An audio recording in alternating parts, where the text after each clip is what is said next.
Tonight, Birds of Prey decides to retcon Team 7, which if any book needed a retcon, yeah, it was probably that one. Batman Superman finally decides to explain where in the hell we've been this whole series, and Vibe decides to pay a visit to Gem World, reminding me of all the books I've lost far too young. Rest in peace, Sword of Sorcery. All that and more tonight on the Not So New 52.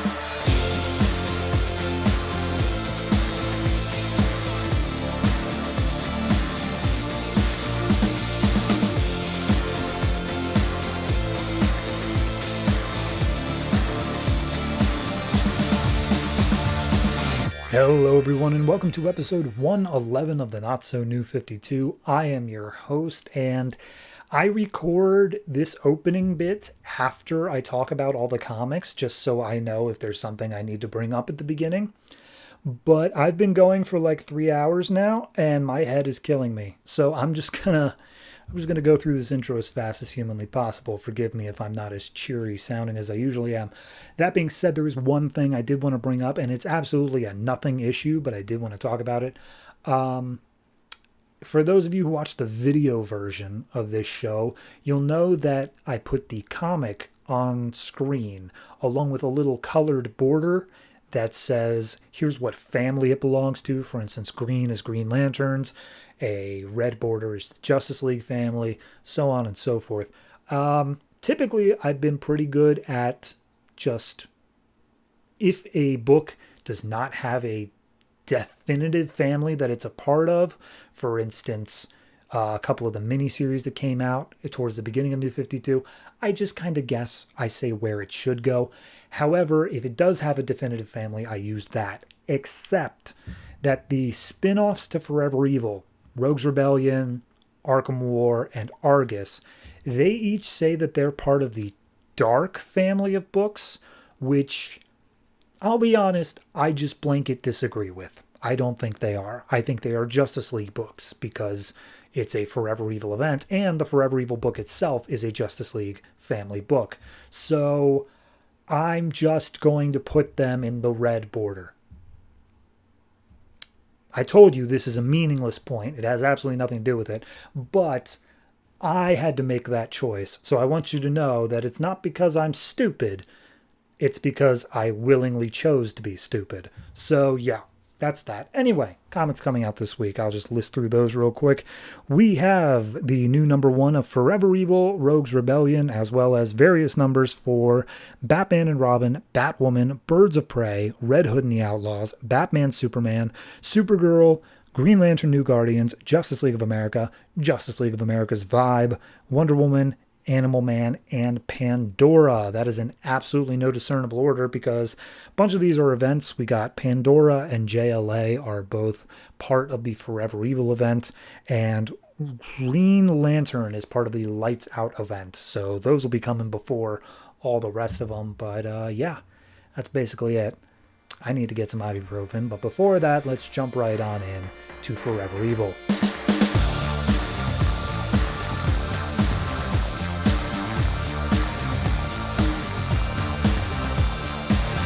Forever Evil, Rogues Rebellion, #1, written by Brian Buccellato, art by Patrick Zircher. So this is yet another one of those Forever Evil tie-in, spin-off, whatever you want to call them.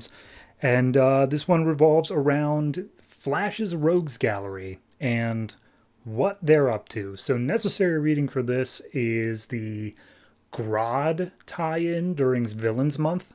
It's pretty much absolutely necessary, and probably the Rogues one as well, but definitely the Grodd one. So we open up with the meeting with the crime syndicate saying Justice League is dead and, you know, this world belongs to us.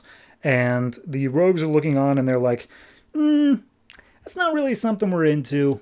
We're more small crime thing, so we're just going to leave. And they walk back to Central City, and the entire city is just destroyed. Now, in the Grodd issue, we saw that this was all caused by Grodd, and he just showed up, wrecked the place, and left. But then when the Rogues arrive, they're like, Jesus Christ, what's happening here? And they look up, they see that the eclipse has happened. They're like, all right, the sun has gone out. Somebody has killed Girder. supposedly. Like, what has happened? We've only been gone for a couple of hours. And we see that as they look around, they come across a bunch of humans and gorillas tied up. And they come to the conclusion, oh, this was Grodd. He came back. And Weather Wizard points out, now, hold on. Grodd was at the meeting with us. He was there. And everyone's like, yeah, he was. How the hell did he pull this off? That almost seems like it was a complete mistake to include him there because it doesn't make any sense. Oh, well, guess we'll figure that out later. So at this point, they just want to get out of the city, try to figure out what's going on without being stuck here in case Grodd's still around. And so Captain Cold makes an ice wall. Mirror Master goes to step into it. But then they look over and they're like, oh, wait. There's still some people alive. There's a bunch of cops tied up to trees over there. And Captain Cold's just like, hey, what happened to you? And Captain Cold's like, oh, if you're just gonna do it already. He's like, I'm sorry, do you not understand the rogues don't do killing? Like, that's not a thing that we do. And we see it's Captain Fry. He's just like, yeah, no, Grodd showed up. He did all of this in like half an hour because he has Speed Force powers. And then he said that he was leaving, and his underlings said that more villains were going to arrive to finish the job. We assume that's you. And Captain Cold's like, how dare you, sir? And he frees the cops, starts breaking off the chains. Everyone's kind of like, you sure about that, man? And he's like, yeah, no, we're not gonna kill the cops, and we're not just gonna let them die. So yeah, let them go. And Trickster's the only one who's like really voicing up against that. He's saying like, no way, I am not about to be helping cops after what they did to me. And Captain Cold just pushes him down, saying, remember who your leader is. And as they free all the cops, we see Detective Singh goes for his gun and just immediately aims it at the rogues, specifically Heatwave. And the captain's telling him, stand down. You just saw that they helped you. And Singh's like, no, they're still criminals. Like, we're not about to just let them go because they did a good thing. And Heatwave says, look, if you try to fire that gun, I'm going to melt the bullet and the gun in your hand before it even has time to go off. So Singh drops it. And Captain Cold's like, look, we don't really care about you guys more or like any of this. I just want to know, is the hospital okay? Because obviously my sister's there. In the Rogues tie-in, she had a whole thing where she basically blinked out of existence because she was pulling Mirror Master out of the mirror dimension. And so they make their way over to the hospital. There's a bunch of rioters and looters, and Captain Cold just freezes all of them as he busts in. And he finds his sister is there, and supposedly she's okay. Mirror Master goes to sit by her bedside. We see that the little heart monitor thing says "This world is ours" on it, which I don't think that it's capable of producing text like that, but hey, sure, whatever. But at that point, the rogues are then surrounded outside the hospital. Mirror Master stays inside with Lisa by, I'm sure they have a name, but they are just villains from Firestorm. It's Plastique, Black Bison, Hyena, Multiplex, and Typhoon. And at that point, they all just basically pair off 1-to-1 because they're all there saying, hey, the crime syndicate is asking for you. We hear that you are going against their will, going against their order. That ain't cool. Captain Cold says, screw you. I'm not going to do it. So Plastique versus Heatwave. Plastique causes a bunch of explosions. Heatwave's just like, you're adding fuel to the fire, baby. That's not even going to stop me. We see Weather Wizard versus Typhoon. Typhoon's like, haha, I am a storm. And Weather Wizard's like, I'm sorry, do you not know who I am? And he just wipes Typhoon away. Hyena goes after Trickster, and it seems like he's on the lower hand, but then Hyena goes and starts biting his robotic arm, so that's where Mirror Master takes notice and runs outside. Captain Cold starts beating the crap out of Black Bison, and he's got the upper hand, but then Multiplex comes out and just multiplies and starts stomping on Captain Cold, which is at the point where Mirror Master then comes in and starts dragging them all into the mirror dimension until there's only the one left, and so he's not able to duplicate anymore. So at that point, Captain Cold starts yelling at Mirror Master saying, hey, I told you to stay with my sister. You were going to protect her there. Now you've left her open. That's super dangerous. Mirror Master says, I just saved you. Thanks a lot. But at that point, there's a big explosion behind him, and coming down from the skies is, from the crime syndicate, Power Ring and Deathstorm. And Deathstorm is saying, rogues, you went against the crime syndicate. You're going to die now. So I got to be honest, I'm not entirely sure what this book is going to be. It might just be, hey, what are the rogues up to while all of this is going on, considering that they're not, huge on killing and whatnot. They're more small-time crime. Maybe it's just them trying to find that third way. I don't know. This issue definitely shows that they are not on the side of the crime syndicate and are at least more in line with the police at the moment. So, I don't know. There's a lot of directions this could take. I don't really feel like I've got a good line on it. Overall, it was a fine issue. It was good enough. It definitely does feel like, especially with the Grodd thing, like there was a miscommunication somewhere. I'm not sure where, but this is going to be trying to square that at least a little bit and saying, no. It actually makes sense because Grodd has super speed, so don't ask about it. I don't got to explain.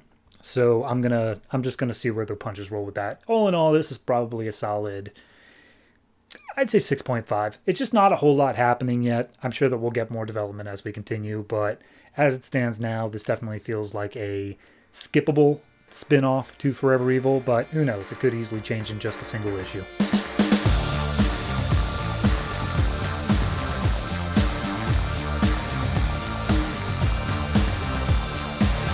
Justice League of America number 8, written by Matt Kindt, art by Doug Mahnke. So this whole arc is just going to be tie-in technically to Forever Evil.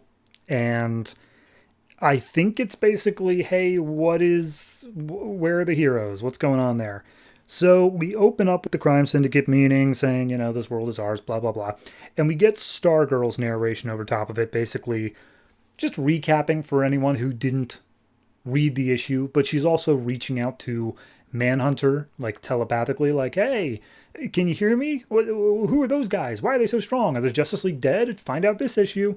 And we do see a double page spread of all of the Justice League, including a couple JLA members, just bloodied, passed out in some sort of rubble. So definitely not okay. But then we cut to Manhunter, who is waking up in just a wide open grassy field. And he's like, Jesus Christ, yes, Stargirl, I can hear you. Please stop talking for like 5 seconds. And as they both sit up in this grassy field, they're like, I don't know where the hell we are, what the hell's going on here. Manhunter walks over and finds out that there is a wall, an invisible wall, and they're in some sort of a prison. And as they look around, they see one other person coming towards them, and it's Jason Rush, who, for those of you unfamiliar, is half of Firestorm. However, Manhunter points out, like, wait a minute, hold on. This is Jason, but the way he's talking sounds a lot more like his other half, Ronnie. So something's going on there.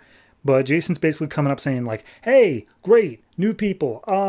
It's been really crazy here. See, I've been in here for a long time, and there weren't any other people. And then all of a sudden, a bunch of people all showed up, and they're all imprisoned down below. Come with me. I will show you to them. And he opens up this hatch in the middle of the field, and immediately Stargirl's like, this seems like an awful idea. And Manhunter basically says, yeah, but we got nothing else right now, because there is literally no other thing in this field. So you stay up here, watch the hatch, I'm gonna go down. And Stargirl's like, oh, great. I get to do nothing again. I love when I do nothing. So he follows Jason down, and we make our way through like all this like boiler room looking places, and they finally arrive at this big open hatch, and inside is Themyscira with Red Sky and Wonder Woman's fighting. And Manhunter's like, oh, hey, Wonder Woman, I can talk to her. So he jumps down, but he lands with like no grace. He just crashes to the ground. Clearly he was expecting to fly. And Jason points out at that point, oh yeah, all of these prison cells remove your powers, or at least your powers, specifically yours. So no using those. And he's like, great, thank you for telling me beforehand. So he walks up to Diana, and she basically says, like, Jean, I don't know what to do here. That one side, the Amazons, have Colonel Trevor, and they're threatening to kill him unless I fight for them. The other side has Superman, and they're threatening to kill him unless I fight for them. And that's like man's world. I don't know which side I belong in. This inner turmoil is tearing me apart. And she just runs off. Manhunter's just like, okay, well, it seems like all of these prisons are built to prey on our weaknesses or something like that, he says after only seeing one prison. So, Stargirl, you definitely need to stay up there. I need a link back up to the surface just in case things get a bit too crazy down here. She's like, yeah, well, got nothing else going on. And as he's about to go down into the next hatch along with Jason, they see that there's a mysterious figure also down here who they have yet to identify. So next one they go down to is a city, and it's just constantly in destruction and fixing itself immediately. And he's just like, what the heck? Who is this down here? Turns out it's Shazam. And Shazam is just wrecking buildings. And he's like, hey, Martian Manhunter, everything I break down here just immediately comes back. I'm having the time of my life. This is great fun. And then a giant robot monster crawls over the buildings, and he's like, I'm going to go punch it. And so at this point, Manhunter pieces together like, oh, right. He's part kid. This is just letting him be a destructive teen as he wants to do and knows that he can't do otherwise. So this is going to keep him busy because it's literally his heart's desire. That's messed up, but all right. So he's going to fight the robot, and then they go down into the next prison cell. And turns out it is a living room where Flash is just sitting on the couch. And he's like, hey, you want me to help you, Martian Manhunter? Don't worry about it. I've been helping people constantly. See, I thought of this thing recently where I'm the fastest man alive, and that means I can do everything. So here's what I did today. And he lists off like 100 different things that he did. And he's like, I did this, I did that, I ran around the world, I did all this, and it was great. It was fine. I was helping everybody. And as he's sitting there like describing it all, Martian Manhunter's like, dude, what are you doing right now? And he's like, oh, well, I'm helping these people, but he's not off the couch. And so Manhunter points out like, Flash, you're not off the couch, buddy. You're just imagining you're doing all these things. But he's like so far gone, he's not even listening to it. So it's like, all right, well, that's a problem, but he's not causing any damage, so whatever. So at that point, they make their way down to the next hatch. And at this point, Jason says, I can go no further. You're on your own, buddy. And as he opens the hatch, he ends up in deep space. And as he sees this blue blur flying around, turns out it's Superman. And Martian Manhunter's like, Superman, great, fantastic. If anyone's going to be able to get out of this, it's you, man. We're in a prison. We're stuck here. And Superman says, yeah, I know. I've made this prison for me because I killed a man and I feel guilty about it. So I'm going to fly so fast, I'm going to turn back time to save that man's life. That's my plan right now. And Martian Manhunter says, are you really ripping off the first Superman movie? Are you honestly... all right, fine, whatever. Superman's a bit of a lost cause right now, so be it. So he goes out, he finds the next hatch, makes his way in, and he finds Simon Baz, who is in the middle of a crater, and he's basically saying, like, they all thought I was a terrorist, so I just showed them, like, what that would really be like if I was a terrorist, and I may or may not have committed some war crimes. And Manhunter's like, okay, well, you didn't do that. None of this is real. You're cool. And he's just like, nah, I feel like I did that. I think I really did that.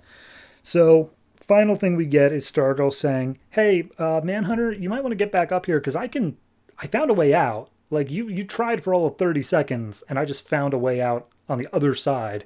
And so she pushes her way through it, phases through the prison wall. And on the other side seems to be our regular Earth. And it's just completely destroyed. Like we see the White House just in shambles, bodies in cars, the sun is eclipsed, you know how it is. So yeah, I don't much care for the whole, oh, it's a prison of the mind, we can all of our greatest weaknesses come to life. Like, look, I've been reading DC Comics for like almost 10 years now. This is a common thing. And it's overdone. I'm kind of through with it. As for everything else, it's fine. Doug Mahnke's art is great. I don't have a problem with that. But it is just so much no, let's walk through, see what everybody's doing. Why are none of these other heroes able to help? I don't know what direction the story's going to go in, but this was a poor first chapter for me personally. I think that it's pretty much the most boring possible thing they could have done. And if we keep this up for 6 issues, Jesus, I can't even imagine.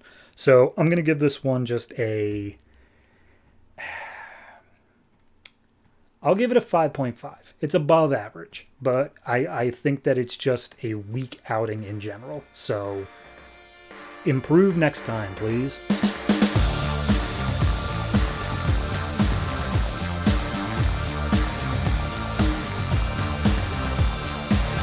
Trinity of Sin, Pandora, number 4, written by Ray Fawkes, art by Francis Portela.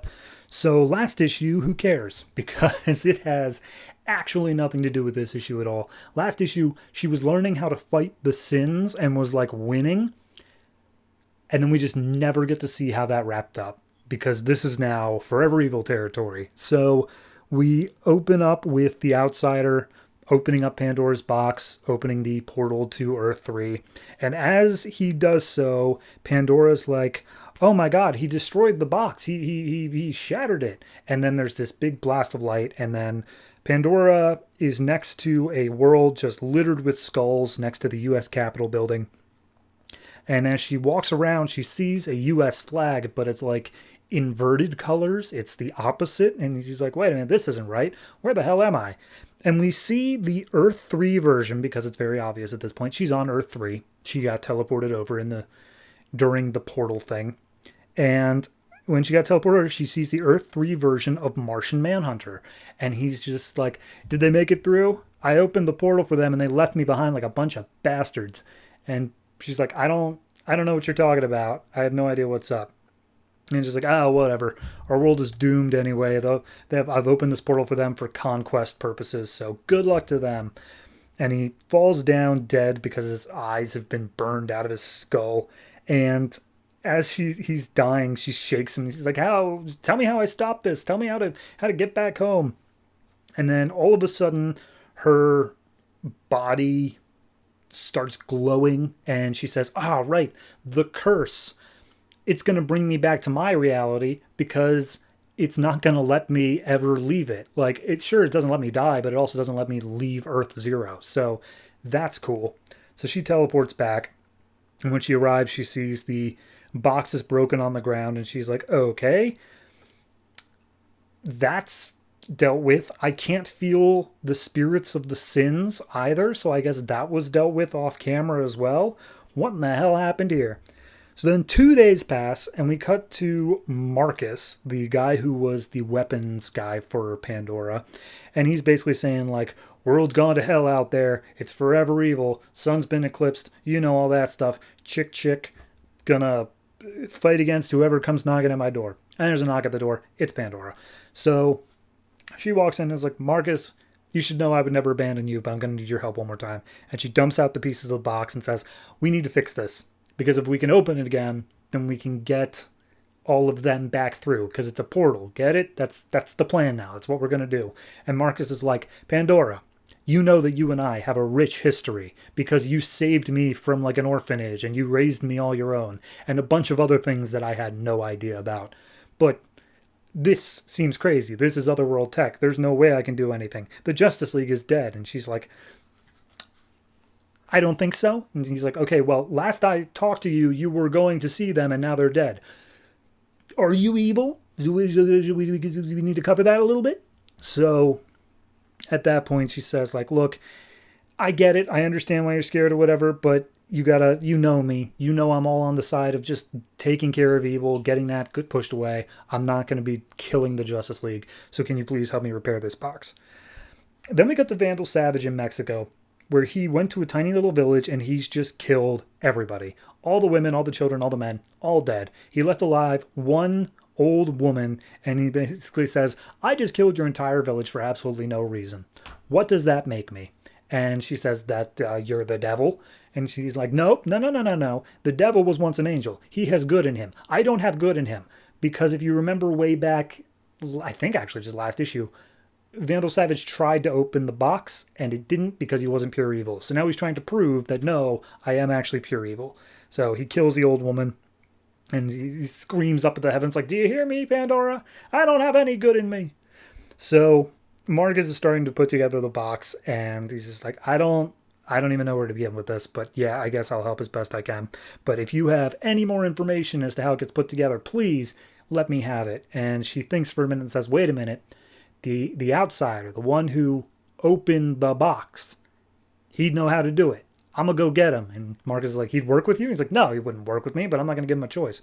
So at that point, Vandal Savage burns the village, starts walking away. Pandora comes and approaches him, and he starts fighting her, and she's like, dude, I don't even care right now. Yeah, no, you're not all evil. So sorry about that. Whatever, don't care. And Vandal Savage just like crushes her jaw in his hands and throws her down to the ground. And she's like, you know that I'm always going to be able to fix myself. So at that point, she tells Vandal, like, look, here's the thing. I shouldn't, way back when, have told you to pound sand. I'm sorry. We could have been better off together because obviously we're both immortal. We were going to keep running into each other. So I'm sorry about that. Can you now help me? And Savage is like, I'm sorry, you want my help? And he's like, yeah, no. You are a villain. The outsider is a villain. Do you know where I can find him? And he's just like, oh, that's funny. That's hilarious. Actually, you know what? Here's the thing. Crime Syndicate says they want everybody to bow down to them. I'm Vandal Savage, I don't bow. So they gave all of us this coin, and they said that they're going to have a big meeting in like a couple hours, and everyone's supposed to be there. I'll give you the location. I want to see what you're going to do. I don't like you, but I think you can mess them up a little bit, because only one person's going to rule this world, and it's Vandal Savage. So he gives her the location and says, go raise some hell, kid. And Pandora, as they're giving their whole "this world is ours," blah, blah, blah, makes her way into the watchtower where Outsider is inside, basically running the computers and whatnot, trying to get everything up. And she sneaks up on him and says, like, hey, I got a few questions for you, and holds a gun to his back. So, yeah, next issue, I guess we'll deal with whatever the hell's going to happen there, because I highly doubt that Outsider's going to help repair the box. So my guess is the box is definitively destroyed for all time. That being said, I think it's actually kind of interesting, the idea that the sins that she was dealing with in the first 3 issues came from Earth 3 specifically. And now they might actually be dead, because obviously in the Shazam miniseries, we had a whole different set of sins, and they looked the same, but like they had to have been different. So, I don't know. I'm just spitballing here, but it seems like there might actually be 2 sets of deadly sins running around Earth for a while there. Anyway, this issue is fine. It's not standout great, but it is at least doing something with Pandora that feels like it's with the main plot of Forever Evil instead of just off doing whatever else over there. So I'm going to say this one is probably it's like a 6. It's fine. It's not great. It's not standout. It's just another part of the Forever Evil saga.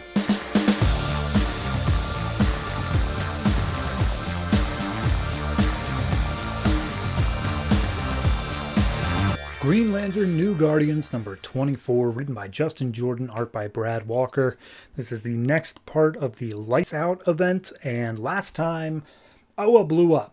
Oa is now gone, and we actually, the very first panel here is Oa blowing up again, and everyone's sad, everyone's crying. We got Kyle, the Guardians, and then what's left of the Green Lantern Corps, along with Carol, all basically just mourning, and Hal is just pissed. He's like, no, damn it, this couldn't have happened on my watch. I can't literally be the man who, after like a week of leadership, let Oa blow up. It's not cool.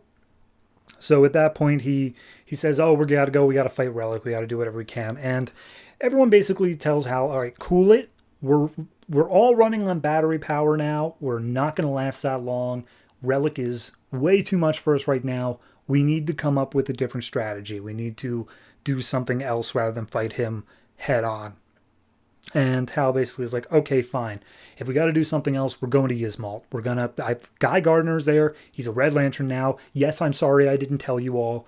He'll help us out. So that's what we're going to go do.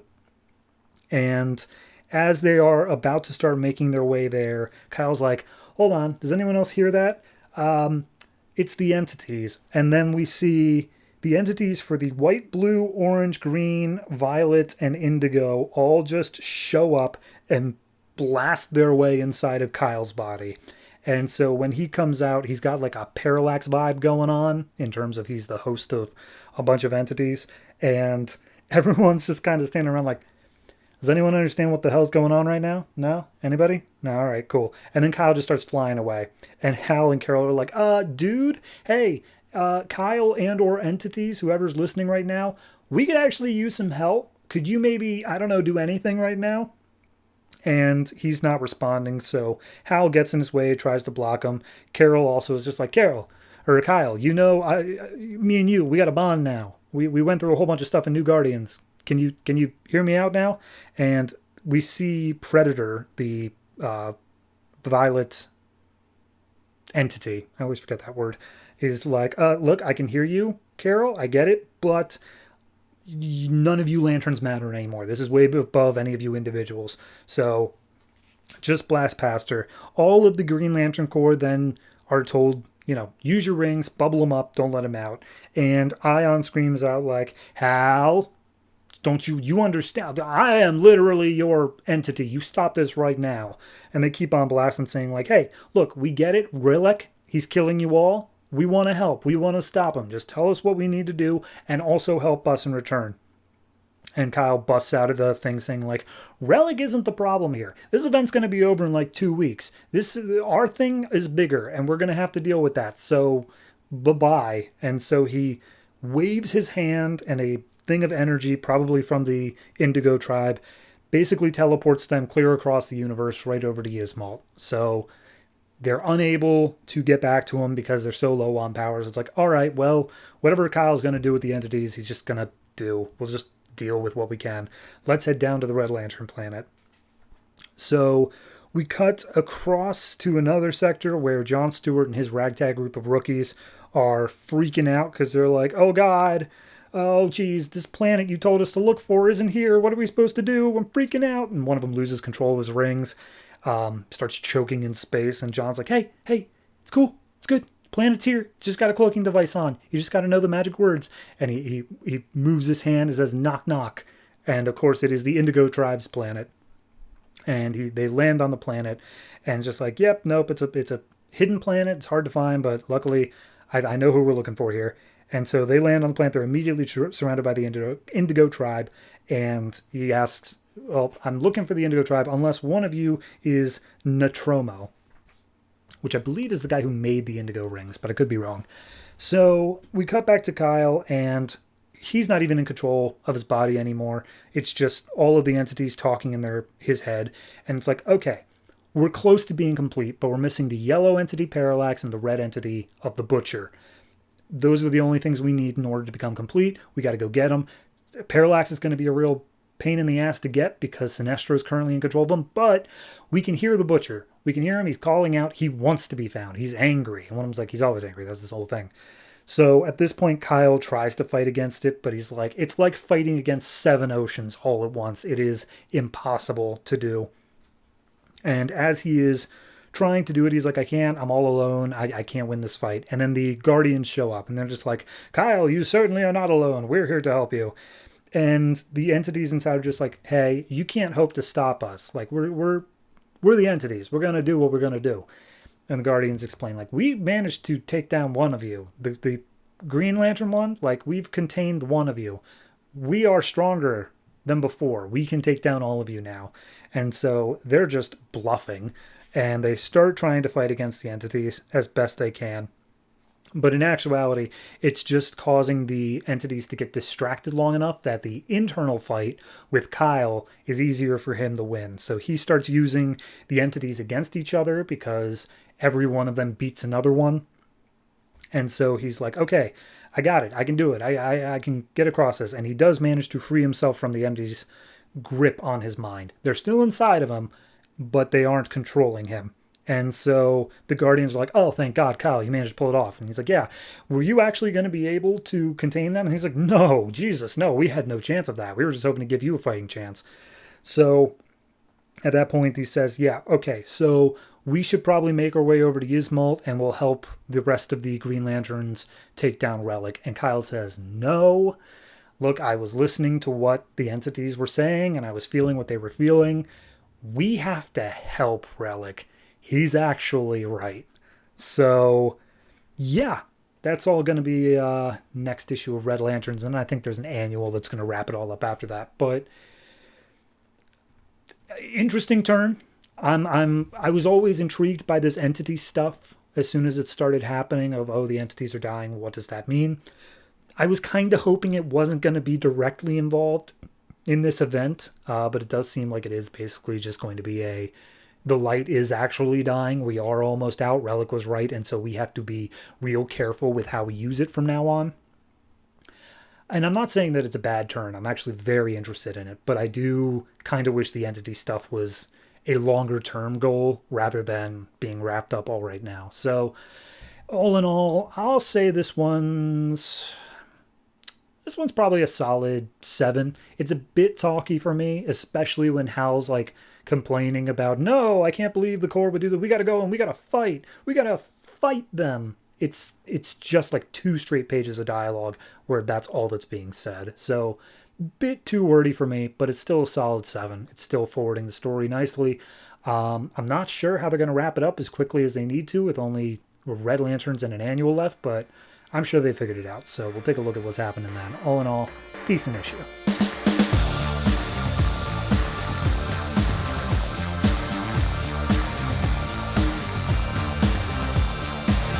Batman and Robin number 24, written by Peter Tomasi, art by Patrick Gleason. So last issues was just a whole bunch of like, oh, he's getting over the death of Robin and blah, blah, blah, blah, blah.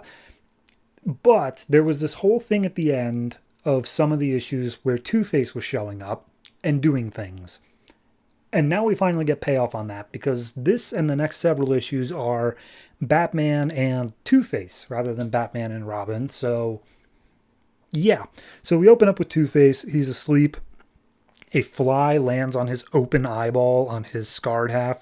He shoos it away, and then he flips his coin, comes up on the clean side of heads, and so he pulls out a revolver, sticks it, like halfway fills it up with bullets, sticks it to his forehead, pulls the trigger, says, better luck next time.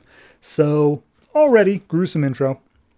But then we get a page of Batman basically beating up a whole bunch of goons saying, oh, where is it? When is it? And, looking for basically a deal that's going to go down. And we see soon afterwards that it is regarding a woman named Miss McKillen. And Miss McKillen is a head of like an Irish mafia, Irish mob thing that operates out of Gotham. She lives overseas in Ireland and directs all of the traffic that is back in Gotham because she was actually the one who scarred Two-Face in the New 52 universe. She is the person who made it happen. So Batman is looking for what's going down, when's the meet, how's it going to happen? And we see McKillen is stepping off of a plane and being informed by her second in command, like what's going on. It is a meeting of a bunch of the mafia heads. They have something that they need to say regarding the future of Gotham.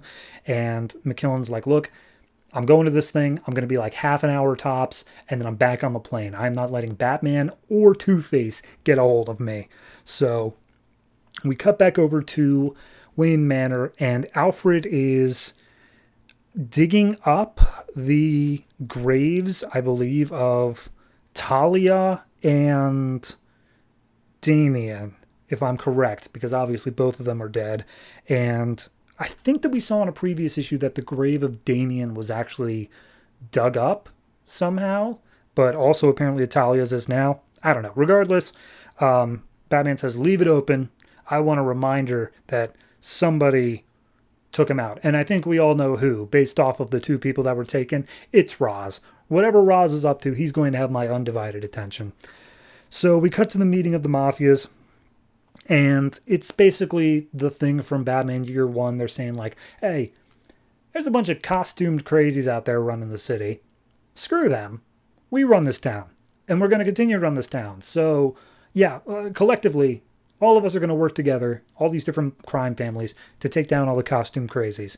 And McKillen steps up, just being like, yeah, that's a good idea. And he's just like, I'm glad you agree, because you're going to be taking care of Two-Face personally. And she's like, I don't want to do that. And he's like, tough. You're over there living over the ocean, thinking that you can still run things here. Nah, you got to get your hands dirty. You're going to be the first one. You're going to take care of Two-Face. Got it?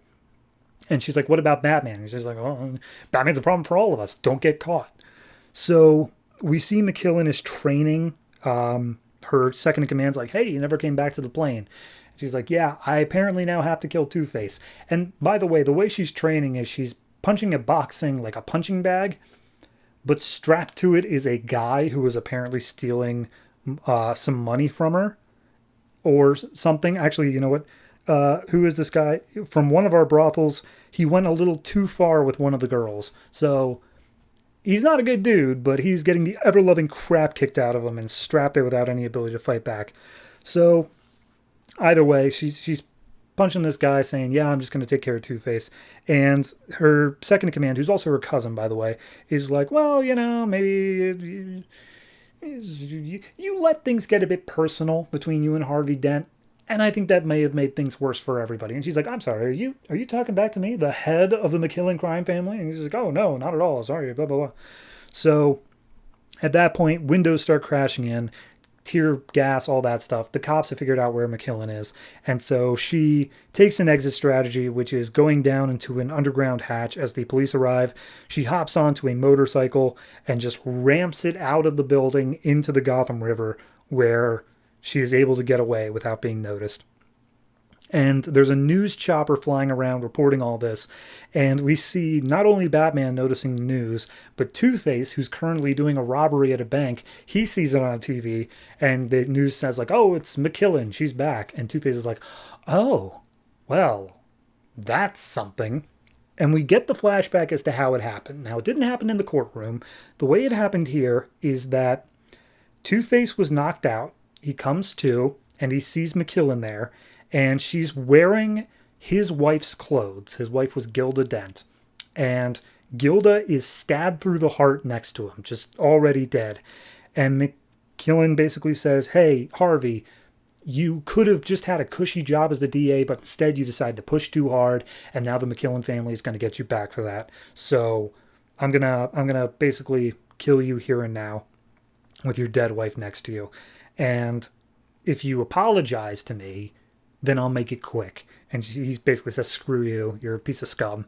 And so she pours some kerosene on his face, lights it on, or sorry, not kerosene, acid, pours some acid on his face. It starts burning away. And then as it's doing so, she walks out of the room, leaving him strapped down to the table. He manages to kick his shoes off, break a case that held a bunch of coins in it, uses one of the pieces of glass to cut his way out of the rope, and then sits up with the acid still burning his face, screaming his wife's name. He sees his wife dead on the floor, cradles her, sees a coin that has been blood-stained next to him, and that's how Two-Face came to be. That's New 52 Two-Face. So at this point, Gilda manages to make her way out to sea. She says that she's evaded the police. She tells her cousin where she needs to meet up, but before she can, the Batplane comes out of nowhere and starts chasing her down. So it's a fight between Batman and McKillen, and the news chopper is recording all of it, and she puts up a decent fight as best as she can for just a totally normal person, but Batman manages to get her all strung up. And she just spits on Batman's face. And Batman says, well, welcome to Gotham, Miss McKillen. So, yeah. I'm sure next issue Two-Face will come in and say, hey, Batman, I think you've got something that belongs to me. So, it's interesting. I gotta say, I don't think that this origin story for Two-Face works as well for me. I think that it's just a bit too much. Like, I think he should have had the coin beforehand. His wife hasn't been like a thing for a while. The fact they're bringing her back into this, it just seems to be a bit much. I don't know. It's too much happening all within like a 5-second span of his life. I think there should have been more things that were hinted at beforehand. So, yeah, overall, not a bad issue. I think it's fine. It's just the origin story I have a problem with. So I'm going to say this is a honestly, it's a 6.5. It's missing out on that little extra oomph to make it like really good for me. It's just kind of an average issue overall, but for art wise and for promise that it's setting up, I think that it deserves a solid 6.5.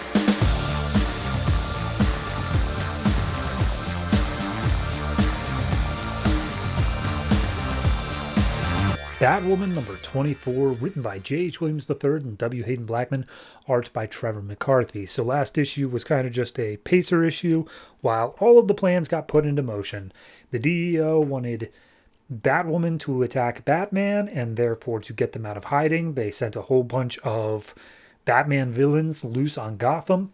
Meanwhile, Batwoman wanted to get Alice out of DEO clutches, and therefore sent in her father, a team of mercenaries, and Bet, aka Flamebird. So all that's going down. We open up with Batwoman looking out at Gotham, pretty much on fire everywhere, seeing what all of the villains are doing, and just like, all right, Mad Hatter and Poison Ivy are kind of just like a little bit of mayhem and destruction. I don't even know what the hell Riddler's doing. He's just singing a song over on the side. Tweedledum and Tweedledee are just creepy as hell. But the big problem, the main problem, is Bane. Because Bane is the thing that Batman's actually going to get involved for, and he will definitely kill people. So she's looking around just waiting for Batman to show up. A bunch of the family does. We see Nightwing kicking around. We see Batwing doing stuff, Red Robin. But Batman himself is not shown yet. So Maggie makes her way into the GCPD, and Detective or Chase is already there from the DEO, basically telling Bullock, this is under DEO jurisdiction now, back off. And Sawyer asks what's going on, and Chase says, like, yeah, no, Gotham has been overrun with people like God knows how many times. Now you got a whole bunch of them out there. Do you think the U.S. government was just going to let this happen? No, we are going to take control of this, and we are going to get in front of it. Obviously not, because it's all about Batman, but that's what she's providing. And so Sawyer then leans next to Chase and be like, hey, this wasn't part of the plan. And Chase, not knowing that Sawyer knew anything, is just like, what in the hell did your girlfriend tell you? How much do you know? And Bullock's just like, I'm sorry, what does Kate Kane have to do with any of this? And Sawyer essentially threatens Chase, saying like, hey, look, if you decided to go off script, I will kill you. Do not be mistaken. So Chase has Sawyer taken under custody for threatening a federal agent. Bullock is also out of the picture just because why not? So we follow back up with Bane. And Batwoman's like, okay, I was like a minute away from stepping in, but Batman finally decided to show up. Bane gets kicked in the back of the head by Batman, and it's just like, who are you working for, Bane? Bane's like, I don't work for anybody. I'm Bane. I'm friggin' amazing all on my own. And Batman's like, no. There's like 7 other people attacking tonight, and you have not yet killed anyone. This is definitely you working for somebody. So what's up? Why, like, who forced you into this? And so Bane starts throwing some punches, and Batman's like, all right, you know what? Screw this. I don't have time for you tonight. And he says, I've got a new tool that I've been working on. He pulls out a syringe, injects it into Bane, and says, not only is this going to counteract the venom, it's going to neutralize it, but it's also going to purge your body of anything that's left over, meaning that you're not going to be able to keep down food or basically exist without a diaper for the next few days, or sorry, weeks. So Bane is off the board. He's no longer a problem, but Batman is now around. And he, as Bane is going down, he tells Batman, Bones. It was Bones that did it. So we cut to a DEO safe house, and we see Flamebird and the rest of the mercenaries putting their plan into action and start taking out all the guards exactly as they trained to do it. So Batman shows up on the DEO mobile headquarters, aka the boat that they confiscated like 3 arcs ago. And Batman goes and faces down Bones, and he's just like, come out, Bones. I can smell your cigar. And he's just like, hey, Batman. I think Bane tipped his hand, didn't he? He's like, yeah, exactly as you knew he would. I'm here. What do you want to do? And Bones is like, well, I'm just going to wait for backup. And Batman's like, okay, so Batwoman's going to show up. Where is she? And as if on cue, Batwoman comes down and uses a huge electric shock on Batman, which does nothing because his suit is insulated. So Batman then throws a single punch at Batwoman's face, and she's like, okay, I might just pass out now. That was a little bit too much for me. I knew he's always pulled his punches whenever we have fought before, but Jesus Christ. So Batman throws some exploding batarangs into Bones' chest just to make him go away. He's just off the table for a little bit. We see Flamebird continuing her assault on the DEO precinct. There's a couple things that are different, things that she didn't expect, but they managed to work with it and managed to make their way over into Alice's cell. So back in the Batman fight, Batman and Batwoman continue to fight, saying, I warned you about the DEO. You can't possibly beat me. There's no way you can do it in a fair fight. And she's like, right, that's why it's not a fair fight. And she says that she was listening to Bane back when they talked like 2 or 3 issues ago, and she decided she's going to do some dirty, underhanded tricks to finally get one up on Batman. So she causes a bunch of explosions to go off around Batman, and he falls down into the deck below. And when down there, all the lights are out, no one can see anything. But Kate actually used that electric shock on Batman before, not to cause any serious damage, but to give a charge to his suit that she's now able to see via these special lenses, which is going to give her just a little bit of an edge on Batman because they'll have the same kind of sensors. So she throws a batarang, it lands in Batman's mask and essentially takes out whatever lenses he's got going on. And then real quick, we cut back over to the cell with Alice and Bet, and she's just like, hi, who are you? And she's like, oh, I'm here for your sister. I think I accidentally tripped an alarm, though, so we got to get out of here. And he's just like, oh, okay. Well, could you please take my gloves off, dear? As she's wearing rubber gloves with handcuffs on them. So I'm sure that's going to be something. I don't actually know what her power set is, so I'm sure we'll see it. But then we finally get one last thing of Batman and Batwoman fighting against each other. He says, Kate, stop this. And she says no. And we end with her hands around each other's throats. Okay, I need to get serious for a second here.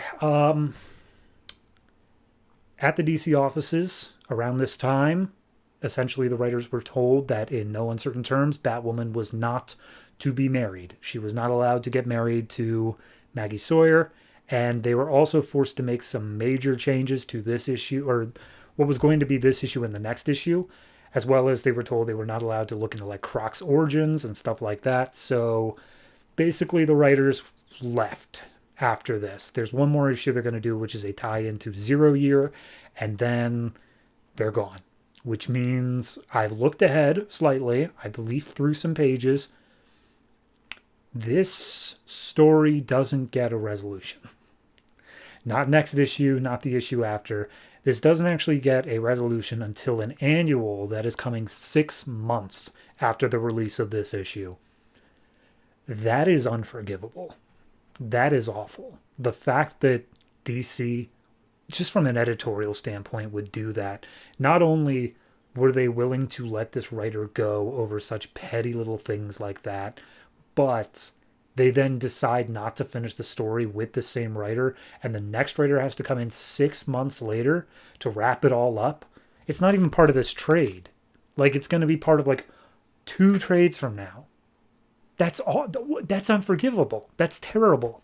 So, yeah. I mean, I can't blame this issue for it, but like even as this issue ends, it feels like it's not done. You know, it feels like they just wrapped this up and editorial was telling them, no, you can't do this. No, you can't do that. And they said, fine, here's the worst possible cliffhanger imaginable. It's barely even a cliffhanger. Do what you're going to do. I'm done. And I can feel it. I had to check because I was reading this in the trade. I had to check that like it wasn't a misprint, that there wasn't an extra page missing. It's just not good. Not the issue itself. The issue's fine, but like the situation, it's just not good. So yeah, next week we'll get a 0 Year, next month I should say, we'll get a 0 Year tie-in with the same writer, but then it's someone else entirely after that. So I gotta admit, I'm kind of disappointed in that regard, but I will try to keep that out of this particular rating. I just wanted it to be known. This is probably, I mean, it's a good 7.5. It's got a good flow to it. It's got a good writing style. You know what? I'm going to lower it to a 7 now that I'm thinking about it. It does feel really padded out in some places, especially the opening like 2 or 3 when he's just looking at the villains across Gotham. That didn't really feel necessary. And then add on top of it all the things that I know after the fact, it's hard to keep that away from the rating. But a 7 seems fair, all things considered. So we'll pick up with the writer's last issue next week. But then, yeah, we're not going to get the follow-up to this for another 6 months. So wait for that.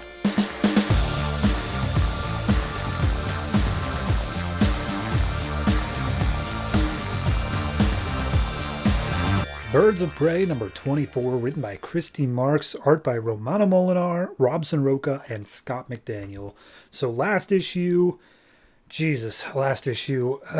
Black Canary was taken by Basilisk, and it turns out that her old husband, Kurt, was still alive. It's a lot of Team 7 shenanigans, and it only gets worse from here. So Batgirl and Strix are left watching Black Canary and Condor, by extension, flying away in a helicopter, and it's like, crap, we can't do anything about it. What should we do? And then this dude shows up, and apparently his name is Detective... I don't know. I know he has a name later on, but anyway, he's a detective.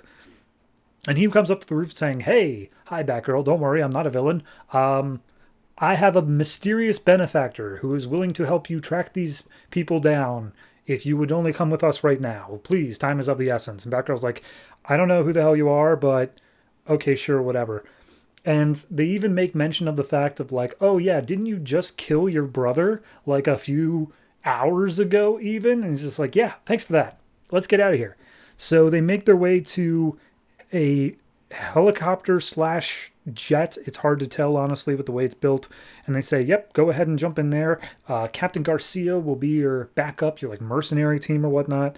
And go ahead. And she's like, whoa, hold on. You drove us the whole way here. Who's this mysterious benefactor? And she's like, oh, don't worry about it. You'll learn about that after you get back. Get on the plane. So at that point, she's just like, all right, this seems like definitely a trap, but Dinah's life is at stake, so I got to do something. Meanwhile, Dinah's talking to Basilisk, and she's just like, oh my God, Kurt, what have you done? What's happening here? And Basilisk is flaunting it. He's just like, oh, you don't even understand what all has happened today. And so Dinah throws a kick at Basilisk. Regulus is his name. And then she realizes, wait a minute, I recognize your face. You're Dean Higgins. You were on Team 7 with me. And he's just like, yes, the body belongs to Dean Higgins, but I am Regulus. I am something more. And I am Dean Higgins fused with the Kaizen of Gamora. Now, if you didn't read any Team 7, this isn't making any sense to you. And I don't blame you. So we get a little backstory here. And it's whatever. The last Team 7 mission that involved Dinah, Kurt, and this guy named Dean Higgins was to an island called Gamora. Black Canary let loose this super duper ultra strong war cry that took down like the whole island. But as she was doing so, Dean Higgins managed to get into a room with the Kaizen, who is the leader of this island and the big villain. And when the cry went off, he was in a room with a bunch of psychics, and therefore all of the energies combined and managed to fuse together the Kaizen and Dean Higgins into one being that took the name of Regulus. And he's like, oh, with my new form, I will rid the world of superpowered people. And I saved Kurt's life because he was also dead on the island. That was another thing. So Dinah's like, okay, so what do you want with me? And he says, okay, well, you're going to serve me, or you're going to serve me and be with Kurt again, or I'm going to kill both of you. So at that point, Condor wakes up. All of his old teammates are just like, hey, how's it going, Condor? Look, regardless of what you want to be right now, you're going to be working with us. So let me just show you around the whole area. And don't try anything because Black Canaries is currently in the hands of Regulus, and she'll die if you do. So start walking around, and each of the teammates is like, Condor, that's a stupid name. And he's like, thank you. Thank you, everybody. Yeah, no, fantastic. And he's, making snarky little things at them. And we basically get a walkthrough here. Like, here's how Regulus did all these things and gave us all these abilities and gave us this structure or whatnot. And Lena didn't used to have powers, and now she does. And he's just like, yeah, and she's in a coma. And he's like, yeah, well, side effects. So we see Batgirl dropping in with Strix. They explain that the other people need to land the plane, so therefore they're just going to airdrop in by themselves. And as they're airdropping in, Strix is like laughing because she's having so much fun airdropping in. So they get to the place, the compound, start beating down Basilisk soldiers. And as they make their way to this big, basically shipping container, they break it open, and inside are some people. And Batgirl's like, oh, these all must contain some people who are afraid and scared, so we have to let them go. So they bust all of them open and send them down the mountain to go meet up with the captain of the ship. And we see Condor and the team and of terrorists walking around the facility. And because Condor's not like physically restrained and he's just walking on his own, Batgirl's like, he's looking a bit too buddy with all those terrorists. I don't know if we can trust him. So they climb up onto a roof and decide to listen from there. And then we see Dinah talking to Regulus again, and she's like, "Oh, I'm gonna take Kurt, and you can't stop me because I got my canary cry. Like I could just do that." And he's like, Here's the thing: he's hooked up to a bunch of machines. I'm learning to control his brain because what he's able to do is turn on and off superpowers. So you don't have your powers right now. Like I've turned them off. You don't have a canary cry. And so they actually do just start fist fighting at this point. And Regulus makes this whole thing. It's just like, yes, no, my plan is I'm going to rid the world of superpowered beings. And I'm going to start with you because you are the one who killed my original body or whatnot. So she gets thrown down and he's like, oh, he's so strong now. What am I supposed to do? What if he can actually do what he says? And then we see back with the team, basically they're all talking about like Batgirl and Talon and how they're going to kill them whenever they get their hands on them. And Condor's like, oh no, if you go up against, they were going easy on you before, but they will definitely kill you later on. And it looks like whatever her name is, Cyclone or whatever, is about to go in for a kiss on Condor because he's just like, oh, tell me that you never thought about me at all, Condor. And he's like, well, you know. But then he sees Batgirl and Strix hiding up on the roof, and he's just like, okay, well, things are about to get a little messy now. So Batgirl and Strix jump down. Condor says, call an alert, there's intruders here on the island. And he pretends like he's a member of the terrorist group saying, all right, ladies, I don't know how you showed up, but get ready for round 2.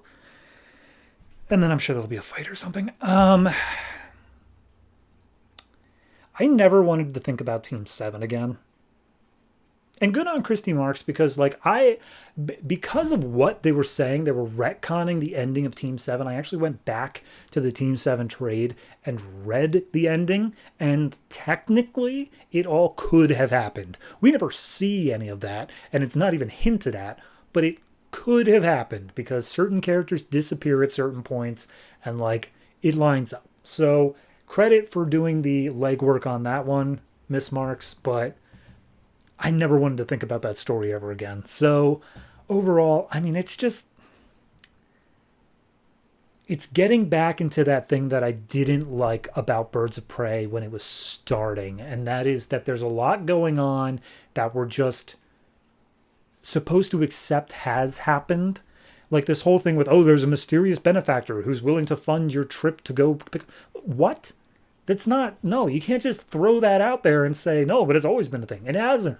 We don't know this man. We don't know anything about this. And if you want to introduce a new plot point, you got to do so slowly. You got to bring it in or make it the central focus. This is neither.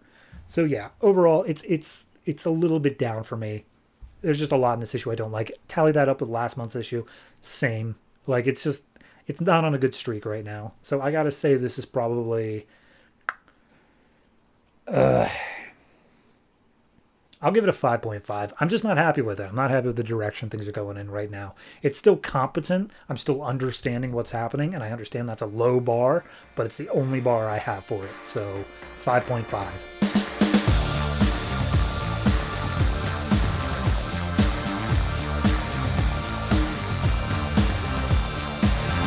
Red Hood and the Outlaws, number 24, written by James Tynion IV, art by Julius Gopez. So last issue, we had, Roy making his way in. He let the Untitled into the League of Assassins' hometown area, and then he was put in jail along with Starfire. And so now the real battle truly begins.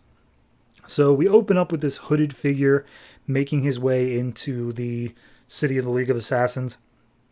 And we see that Greystone goes to stop the hooded figure, but the figure is actually incredibly powerful. So we'll get back to that.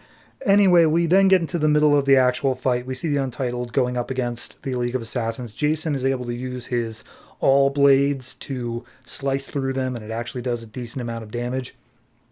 And then as Bronze Tiger is like, okay, but like all we're able to do is swipe through them because they're essentially spirits. What should we do? And he says, oh, grab a copper shard from the fountain seal. It'll work as long as you aim for their heads. He's like, how the hell do you know that? He's like, the swords told me. He's like, all right, whatever. So we cut down into the cells where Roy is being held and Cheshire is also there. And you can hear all the fighting going on upstairs. And he basically just starts trauma dumping to Cheshire. He's just like, yeah, I feel like I'm just such a screw up. I'm like, clearly Jason, he wasn't feeling that, but I was trying to force him to be something he wasn't. You know what I mean, Cheshire? And he's just like, yeah, no, what's with the pity party? Not a huge fan of this. He's just like, oh gosh, I'm just so broken. He literally says, quote, God, why am I so damn broken? Why do I keep doing everything wrong? And Cheshire's like, okay, I'm feeling a little bad for you. I do have a little bit of pity here. So here's the thing. You're not broken. I know what broken looks like. You're not broken. You are fighting for your friends and whatnot. That ain't broken. We cut back to the fight briefly and we just see, Lady Shiva and Rictus and all the other ones going up into the fight until finally Jason is grabbed and flown up into the air by like the head of the Untitled. I don't even know if he has a name. But the head is basically like, oh yeah, you're here to stop me from getting to the well of sins, but I'm the one who took out Duker and all that. This is all about Duker's trickery. How dare you think that? Blah blah blah. So Jason plunges his all blades into the guy, and he's just like, you don't get it. I'm like the strongest of the strong. It's not going to be enough to stop me. I've been going up against people with all blades for centuries. What do you have that they don't? And he's just like, nothing.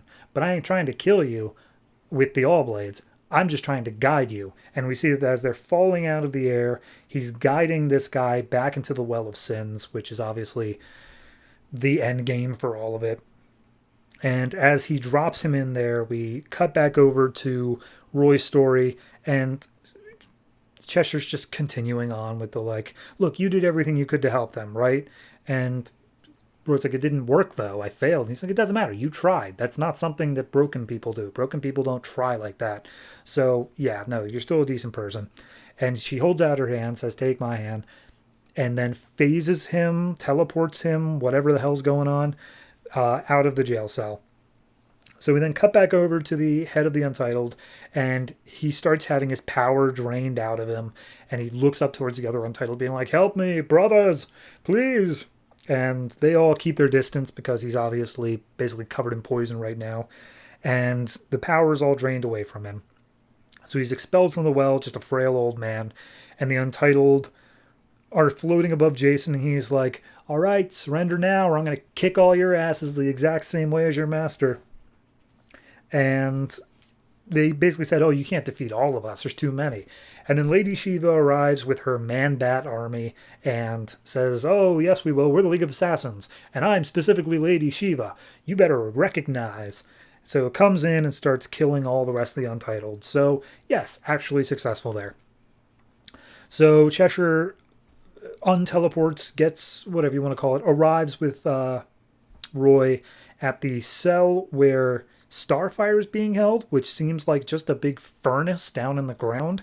And he looks down into it and says like, oh, Corey, I'm so sorry. I'm sorry for everything. And Cheshire looks genuinely sad. She's like, oh, he feels things, and they're not for me. So at that point, all the Untitleds are taken care of, except for the old frail guy who's still left. He tries to tackle Jason and says, oh, you can't defeat me so easily. Bronze Tiger comes up, peels him off his back, and snaps his neck. And that's the end of that. And it's like, all right, cool, great, awesome. So what do we do now? And Lady Shiva's like, oh, well, we're going to continue killing all the rest of the Untitled. We're going around culling every last one of them. And Jason's like, excuse me, I am the leader of the League of Assassins. You can't just kill people without my permission. I thought I said no killing undiscriminately like that. And then the hooded figure from the beginning of the issue shows up and just like, I'm sorry, did someone just say that the League of Assassins is not allowed to kill? Is that it? Did I have something in my ear? What the hell is that? And Jason's like, who the hell are you? Everyone stop. He's going for the well of sins. And all the rest of the team freezes, and they're like, wait a minute. I recognize that voice. And Jason's the only one left in the dark here. He's like, all right, well, then who the hell are you? And he's like, who am I? Who am I? And he goes through a whole monologue until eventually he's like, I am the one who led the Untitled to the Acres of All. I'm the one who planned all this from the very beginning. It is I, Ra's al Ghul. So, yeah, Ra's al Ghul is back. And then we get one last page of epilogue where we see the young boy, Saru, who took away Jason's memory like 6 issues ago, and the ghost of Dukra are looking into like a pit of, I don't know, scrying, whatever you want to call it. And just like, oh, is this it? We're in the end game now. And Dukra says, oh, he's done what he needs to do before. Long ago in the city he called Gotham. He must learn to do it again. So yeah, I don't know. That next issue is a tie into 0 Year. So we're just going to take a break for that. I don't know if we're talking about that when he says long ago in a city called Gotham, or if there's going to be some other thing. But it seems to me like it is kind of a bridging link where they're going to be like, oh yes, the lessons he learns in the 0 Year issue are going to apply to the end of our arc of the Well of Sins or whatever it is. So I don't know. Might tie in, might not. Not sure. All I got to say is I'm okay with this issue. I think that it makes sense not to drag out the Untitled fight longer than it needed to go, especially if we're going to then pivot into a Ra's al Ghul story. I'm okay with the pacing of that.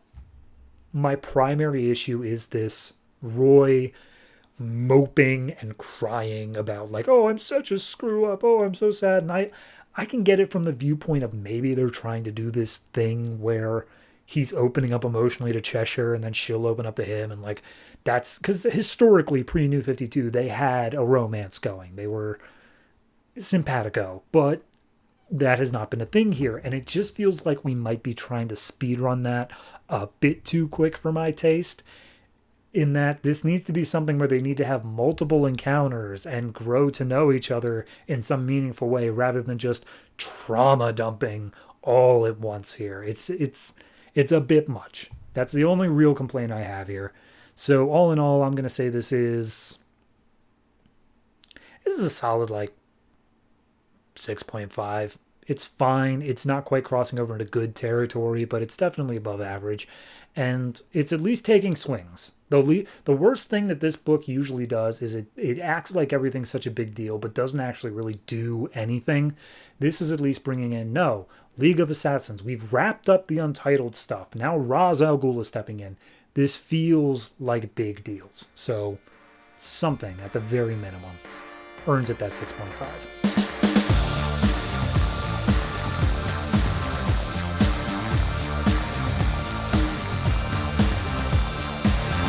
Batman/Superman number 4, written by Greg Pak, art by Jay Lee and Ben Oliver. So last issue, we got the reveal of, I can't even remember her name, Creo or something like that. We'll get to it. Little trickster demon basically saying, hey, here's a magic super crystal that can save your worlds from Darkseid. What you gonna do with it? And this issue finally gets around to explaining what in the hell this other world is. So we open up back in our world. We see the whole thing of that kid who was going to get beat up, and Clark ran in and Bruce just watched different parenting styles. And they monologue oh yeah, no, we've got different ways of doing things. But when it comes right down to it, I just don't like the other guy. And we finally get that this other world is Earth 2, but before the events of the book Earth 2.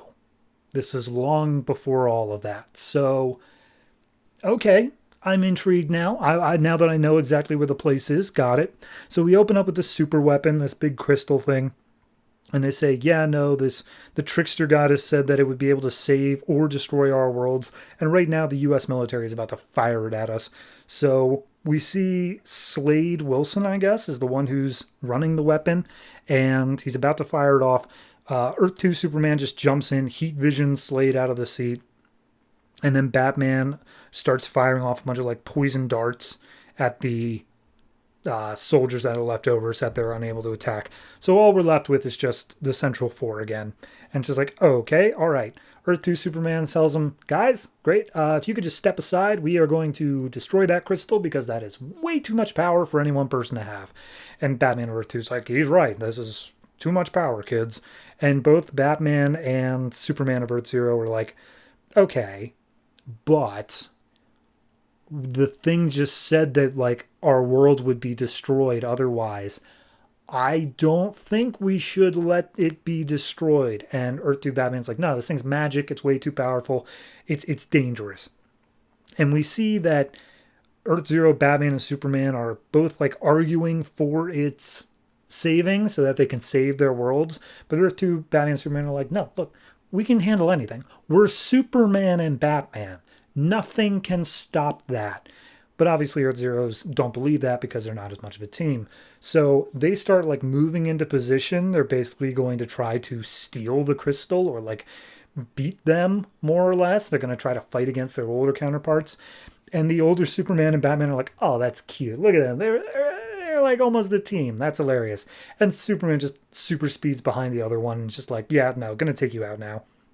And Batman fires a poison dart into Earth Zero Batman. So fight scenes breaking out now with the younger Superman getting real pissed off at the older one, just being like, he keeps talking down to me like I'm a child. Like I hear him putting on the affliction of like old Pa Kent. How dare he? How dare he talk down to me?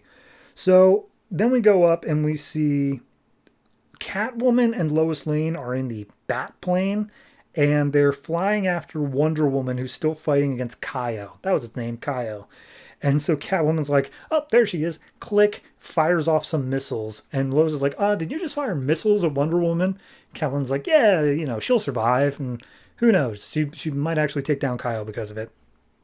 So at that point, the fight continues. But Batman points out like, oh, we must be different on these Earths because he didn't realize that I had already been training myself against this poison stuff for years now. So we're doing something different. And then New 52 Superman gets a good uppercut on Earth 2 Superman. So they manage to approach the crystal. Clark touches it, Earth Zero Clark. And then all of a sudden a bunch of lightning goes off around Mom and Pa Kent in Kansas, but also the graves of Mom and Pa Kent in Earth Zero. And it appears that young Superman is essentially resurrecting his parents, and they are Pet Cemetery levels of resurrection here. Not good. So he's, not good. He's not okay. Earth Zero Batman steps up, telling him that he's got to stop, but as he gets close to the crystal, it causes him to basically reveal his own self-actualization, and Batman starts turning into this horrific bat monster. And so at that point, Earth 2 Superman comes in, punches the crystal away, just being like, that's enough of that. So Mom and Pa Kent dematerialize, Batman turns back into himself. Earth 2 Batman's like, okay, you might want to talk to somebody, Bruce, if that's what your self-image looks like. And he's like, yeah, that's an issue. So at that point, Slade actually manages to come to. He starts firing off the gun again, this time at Earth 2 Superman.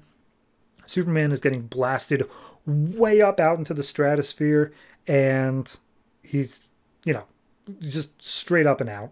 We see that Catwoman, the jet got hit by Superman, so it's losing a wing. She's trying to land it as best she can. She's about to self-eject, but we see that the jet is actually going to land in a small town nearby, possibly even Smallville, and if they don't stop the jet, then it's going to cause problems. So Earth 2, Batman, and Superman are dealing with the fact that Superman's flying off into deep space. He tells Clark to try to angle himself as he's getting hit towards a Wayne Tech satellite, which can then absorb and reflect the energy that's being blasted with him, and that can give Superman enough time to breathe. He does all that. And then the other side of things is Earth Zero, Batman, and Superman are the only ones left to stop the jet. And because Lois is in it, Earth 2 Superman's like desperately like, I hope he can figure this out. Earth Zero Superman grabs hold of it, but he's not able to fly. All he can do is leap right now. So Batman tells him, dude, if you're going to change the trajectory of that jet, you have to fly. And he gives him a little pep talk saying, you heard them. You're Superman. You can do anything. So he finally, for the first time, flies. He gets the jet away from crashing into the city. And then because Superman in space reflected down the beam, it destroyed the crystal and none of it is left. So Wonder Woman's now got Kaio at sword point saying like, all right, this is it. Fight now or I'm going to kill you. And Kaio's like, whatever. It doesn't even matter. You guys don't even get it. It was a contest. And I wanted to see which of your world had the best champions. And the Earth 2 people were like, well, I think it's pretty clearly us. We just smoked them in every sort of fight imaginable. And Kaio's like, no, you destroyed the crystal. Like, and you weren't even willing to use it. No, you lost because you are too complacent. Because of that, you are going to lose against Darkseid. But the Earth Zero ones, they were willing to take that power. They were willing to go that extra mile. They're going to be the ones that, if anybody can survive Darkseid, it's them. So I'm going to go high out on their world instead of over here peace. And so Kaio just disappears. But before leaving says, oh, by the way, I'm wiping all of your memories. So none of you remember this happening. Bye-bye now. So Superman basically says like, no, you got to remember, other Superman, the dark side's coming. We have to prepare for it. And the other guy's like, don't worry about it. We're Superman and Batman. We're totally going to do cool. And he's like, oh my God, Earth 2, you suck so hard. And they can't remember each other as they fade into a beam of light. And then we see on their world, everyone's just having a nice dinner. Batman's making some hanky-panky with Catwoman, and everything's just fun for them. Meanwhile, in our world, we see that our Batman and Superman are a lot more stressed out, and they don't know why. They're just like, something's happened, and something's not right. So we go back to Gotham, and we see the first, like, that same exact thing where that kid is getting picked on again. Clark sits down next to Batman, but this time doesn't intervene. And we see the kid, it basically turns around to his bullies and says, my name is Zach, and if you ever call me a name again, I'm going to punch you in the face and break your nose.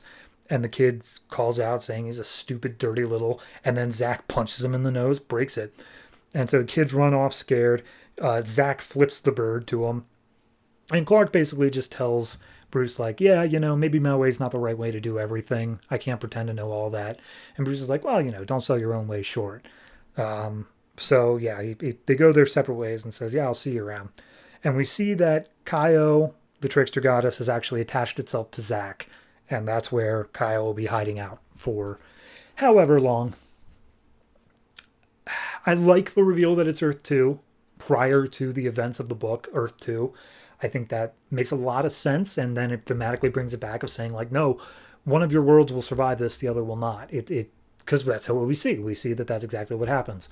So yeah, I'm down with that. I think it's a good little twist there.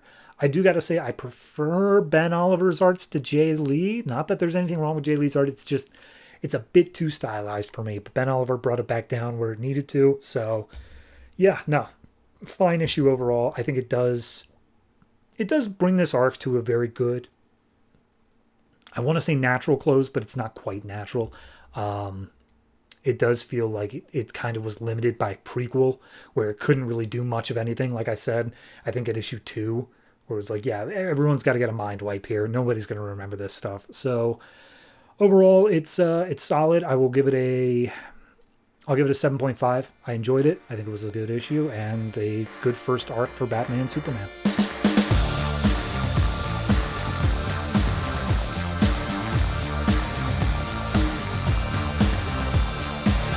Supergirl number 24, written by Michael Allen Nelson, art by Diogenes Neves. So last issue, Cyborg Superman managed to get the body of Supergirl, used it to fix his own body, and turns out, oops, he was actually Kara's father, and now he has some regrets. So we open up beneath Anoxia inside the collective. We see the spirit of Supergirl is now ingrained, and the collective has taken the form of Kara's mother, and it's basically like, oh, don't be frightened. You can take whatever form you want. I see you've gone with childlike innocence. What do you want to build first? It could be your whole world of Krypton. And Supergirl's like, okay. And she makes a little doll version of Cyborg Superman and says, I think I'll start with the end, and crushes it in her hand. So we go back to the lab where Zor-El is like, oh God, what have I done? Oh Jesus, I've killed my daughter. And the Delacour, the head of the collective, is like, dude, Brainiac's right outside. He's super pissed. what should I tell him? And Zor-El's just not even responding. And Brainiac's like, hey, bring Supergirl with her kryptonite poisoning. I want to study that. And he's like, actually, I'm afraid. And then Zor-El just busts the computer up saying, no, don't talk to Brainiac. Okay, here's the thing.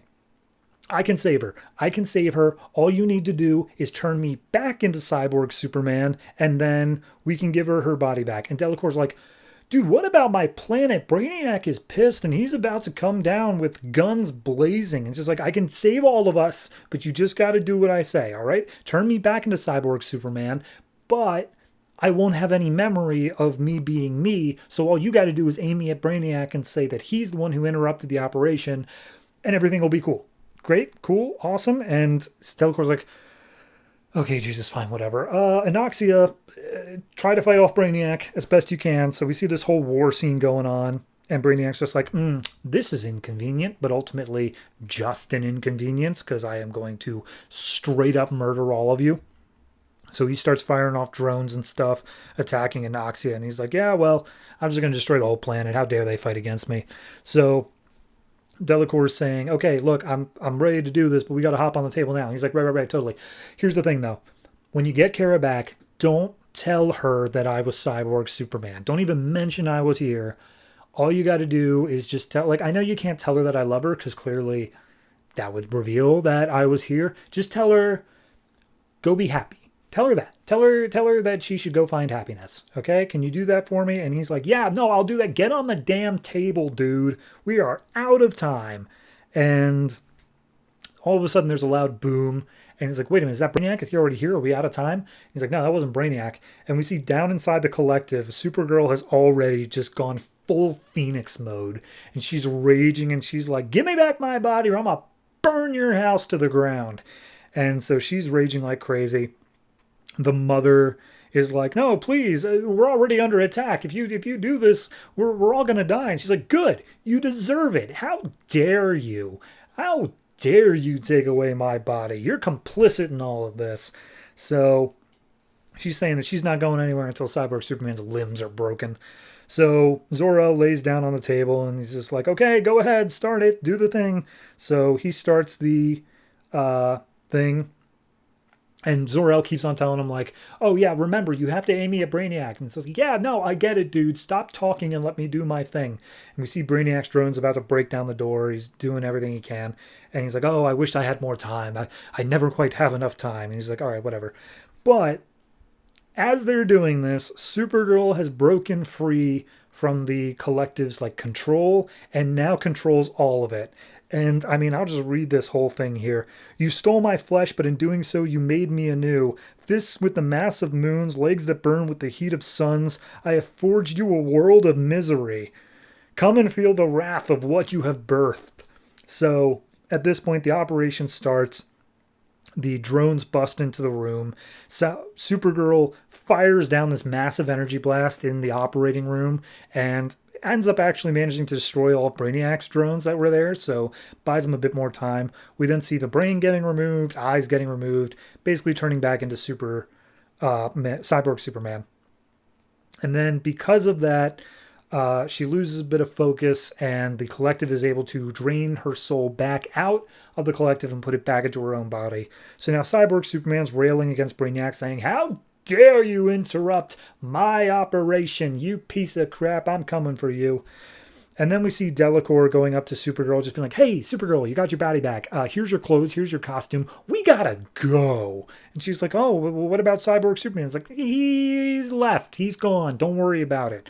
But Brainiac's going to destroy the planet, so we really gotta bail. She's like, Brainiac? He attacked my planet. He's like, yeah, crazy how that works. Anyway, hop back on your bike, let's go. So we see Cyborg Superman taking the fight to Brainiac. Supergirl hops onto her bike. Delacour managed to get the entire collective all into like a tiny little ball. And he comes up and is like, hey, Supergirl, I promised I would say a thing to you. Go be happy. Go find your happiness. You know, you have such strong emotions to your planet. I'm sure that you can make Krypton what it was once again. Just you will find your true home soon enough. Anyway, this planet's going to hell. Peace. And he just flies off into deep space.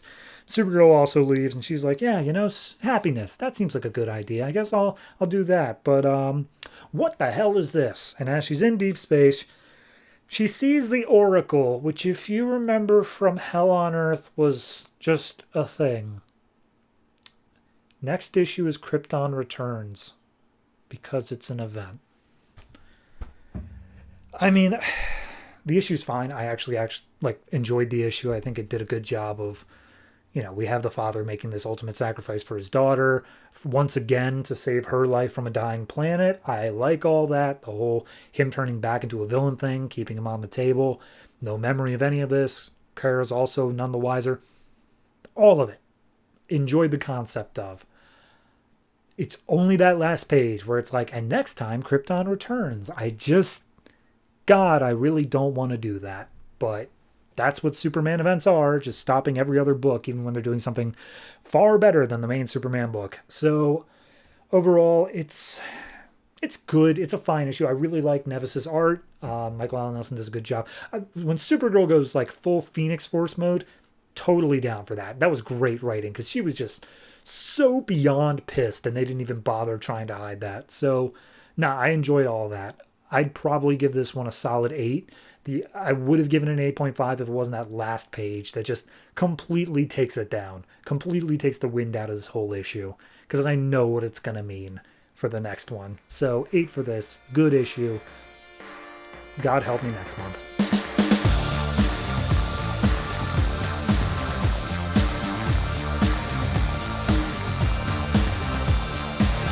Justice League of America's Vibe number 8, written by Sterling Gates, art by Andre Guinaldo. So last issue we had, I think it was Rupture, is the brother of Vibe, stole Vibe and Gypsy and started dragging him through the multiverse. This issue picks up with Vibe recounting what he remembers. How did we end up here in wherever here is? And we see Gem World from Sword of Sorcery, aka Amethyst, which I loved that book, and I was so sad to see it go, but we're getting it back here, and we just see this big fight between the Gems of Amethyst and House Quartz, and it's an all-out fight, and we see Amethyst, Princess Amaya, coming into the fight, jumping in. She gets attacked by this giant quartz monster that breaks her arm, and she screams out in pain, but as she screams out, all of the gems, all the quartz start shaking and rupturing as this beam of energy flies around them. And as Amaya lands, she's like, what in the hell is this? Who's doing all this? And standing in the battlefield is Cisco, just throwing off energy, saying, please, someone, help me. And the voice, whoever he's recounting this to, is like, no, that's when we found you. What happened before that? And he's like, oh, I don't know. And we get a bunch of in and out panels of him losing consciousness, gaining consciousness. And we see that as he was dragged through the multiverse by Armando, Rupture, he had his energy being drained out of his chest. But when he ran out of energy, he was just dumped into the bleed, basically. And Armando was leaving him for dead. So he floats through. He sees all these different realities. He sees Earth 2. He sees the Warlord universe, a bunch of other stuff. We also get a single quote in here that I just have to point out where it says, not in the name of the Doc, and then it cuts off. Doctor Who is apparently canon to the DC multiverse, which I don't think it can be, but apparently it is. I actually checked. This issue came out 3 months after the name of the Doctor, where that quote came from. So I see you, Sterling Gates. I know what you're doing. Anyway, he just kind of goes through the multiverse and then ends up appearing, or he sees a bunch of different worlds until finally he ends up floating into Gem World. And as he shows up there, we see, the whole fight happened. And then Amaya comes up being like, wait a minute. I know you. You're from Justice League America. I'm from Justice League Dark. Crazy. Anyway, what's going on with you? And everyone's like, oh, he's dangerous, Amaya. And he's like, no, he's cool. And he goes to shake his hand, basically. And he grabs hold of her wrist. And then all of a sudden, this huge spark of energy comes off of Amaya. And it gives him some amount of a charge. And then all of a sudden, there's this portal that opens up. And out steps Breacher from issue 3. And he's like, hey, Cisco, tried to warn you. I'm here to save you now. And Amaya falls down. Cisco is grabbed by Breacher. He puts a essentially arc reactor onto Cisco's chest, but it's something about a energy stabilizer. And then all of a sudden he stops throwing off massive amounts of energy. He's like, oh, hey, I'm okay. That's cool. Breacher's like, yep, now come on. And they zoop out of there. And Amaya is like, hey, yeah, no, don't worry about me. I'm cool. Everything's fine. So then we meet Breacher, Cisco, and his little ragtag group made up of Price, Vic, and Nilo. And Breacher says, okay, now that we got the whole story, now we know how you're here, you're going to help us. And he's like, no, I'm not going to help you. I have to go find Gypsy. I have to go save them. Also, what happened at Argus? What happened to Agent Gunn and Dante? And everyone else leaves. It's just Breacher and Cisco left in there, and just be like, okay, what do you know about your powers? And he's like, oh, I was caught in a boom tube portal, and me and Armando both got our powers from that. And he's like, right. Yes, that is technically true, but also not the total truth. You get your energy from like dimensional rifts and stuff like that. When Darkseid started portaling in all of his parademons, it weakened the universe. It weakened the barriers between them. And so energy was able to leak through. That's why you got your power so long afterwards. Like, it only happened years after the fact, because you had to let the energy leak into the universe. But now you do have your powers. Your brother, however, he was stuck on the other side of the portal. So he immediately got overcharged, super juiced with all of that energy. And he ended up on our planet, and we open up the blinds to the window and see the planet outside this room is just ruined. And it's like, yeah, he became Rupture. He was used by Mordeth and took over this planet of Pyridel. And so, yeah, it just basically goes over the recap saying like, yep, nope, he was used to slaughter millions, anyone who stood up against him, and Mordeth. So, yeah. So at that point, they close the blinds again because they can be detected otherwise. And Cisco's like, oh, I don't believe it. This can't possibly, Armando couldn't have done all this. So he blasts Breacher and says like, oh, it can't be the truth. You didn't answer any of my questions. You didn't tell me anything. Like, what happened to Gypsy? What happened to her? And he's like, you can't go home yet. Look, there's a block on our planet that stops us from being able to get to your planet.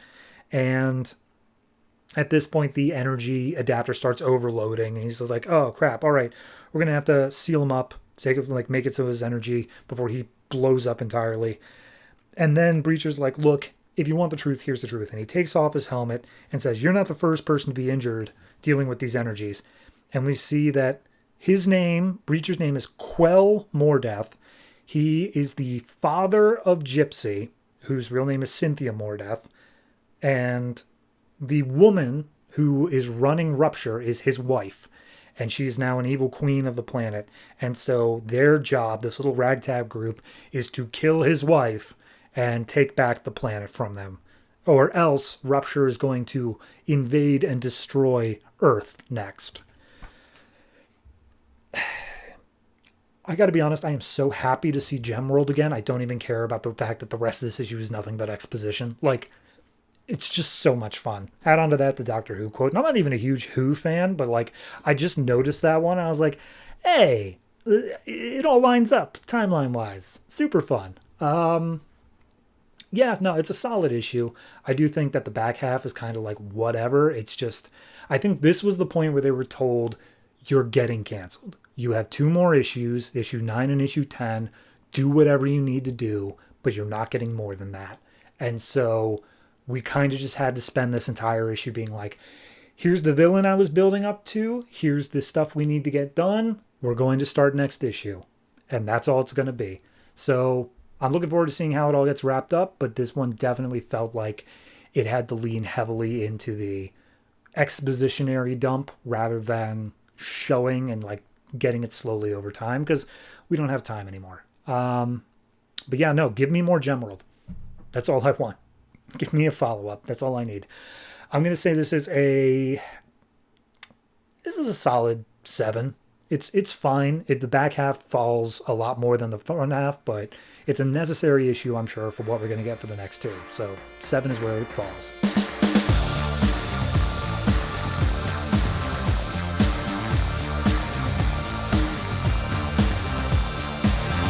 Wonder Woman number 24, written by Brian Azzarello, art by Goran Sudzuka. So last issue was kind of just the wrap-up to like everything.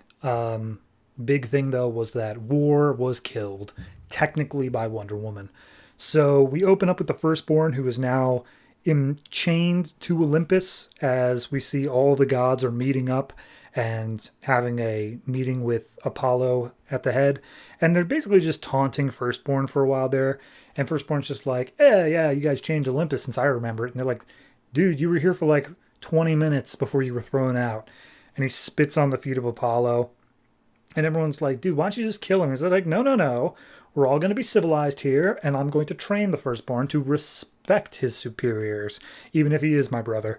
So at that point they say, okay, hold on. Is everyone here? Nope, we're missing someone. Let's go pick them up. So we see Wonder Woman is checking out a new apartment for, I always blank on her name.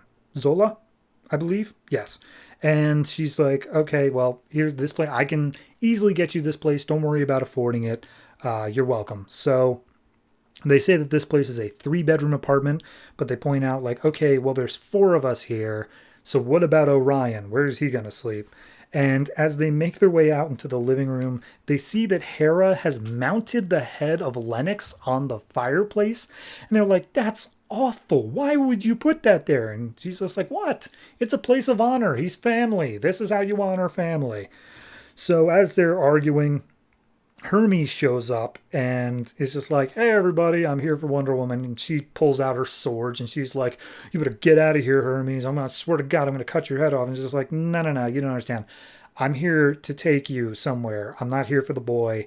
You got to come with me. And she's like, that's not going to happen. I'm not going anywhere with you. I don't trust you at all. And he's like, yeah, that's kind of a thing in your family. Regardless, you still got to go. The throne requests your presence. And she's like, oh, well, if the throne requests my presence, tell him I decline. And he's like, all right, okay, tell them yourself. So he teleports out of there along with Diana, brings her to Mount Olympus. And Wonder Woman says like, I don't know what you're up to, but if you want another fight, I'm here for it. And he's like, no. It's just family meeting time. Like we're all the gods need to sit here and talk. And she's like, look, if this is about me killing War, I'm sorry. I didn't have a choice. And he's just like, you did have a choice. And she's like, yes, fine. Sorry. Technically, I could have not killed him, but it would have been at the expense of much worse things. So I'm sorry, everyone, I had to kill War. And everyone's like, nah, it's cool. We hated him. Yeah, no, he was a dick. And one of them's like, oh, okay. So why am I here? And Apollo's like, it's because I told you, all the gods are here. We need to have a meeting. Take your seat. And she gestures over to the seat for War. And it's like, you're the god of War now. You killed him. You get his place. So then we get a little side story over in Brooklyn. And I can't remember his name. Milan, the guy who could only see via flies and was also a son of Zeus. This helicopter comes in, kills all of his flies nearby. And so now he's running blind. He tries running away as this helicopter lands. He ends up hitting a telephone pole. And as he's out, we see coming up to him is Cassandra, the one who was with the Firstborn. And he's just like, oh, yes, it's me, Milan, your favorite sister. So something's going to happen there. We get a short little aside of Hera and Zola just talking to each other. And Zola's like, oh, yeah, so, we're going to be left behind because you and I are both mortal. And Hera's kind of just like, oh, no, I'm more special than that, right? And Zola's like, are you? She ends up having a little breakdown, crying how she was once queen of the gods, but now she's just a normal mortal. Anyway, back to the Wonder Woman plot. She is not happy about the title. She's like, don't call me that. I'm not the god of war. Don't say that. And it's just like, okay, fine. You're not war. But regardless, have a seat. You need to be here for this. And he goes off to saying, it's like, all right, well, on to business first. I'd like to personally welcome Wonder Woman. Not War. I didn't say War. I said Wonder Woman. And yeah, because of her, the prophecy's been completed. We have a child of Zeus killing one of her siblings. We don't have to worry about that baby anymore. Baby's not the problem. Hooray, we all did it. So at that point, we say that the new threat here is Firstborn, because Firstborn has his own prophecy saying how he's going to kill the head of Olympus and take his place. And Apollo's like, yeah, but we got them all chained up here. I'm not that worried. It was more worrying when somebody was fighting alongside of the baby No one's fighting alongside of Firstborn. I can take him on my own. No problem there. And Firstborn's like, yeah, okay. You're going to believe that as long as you live. Wink. So at this point, Wonder Woman steps up saying like, hey, okay, if I'm part of the Pantheon now, can I ask for like a personal request? And Apollo's like, sure, name it. She's like, okay, can we restore the Amazonians? Like, can we get them alive again? That's kind of the only thing I really, really want.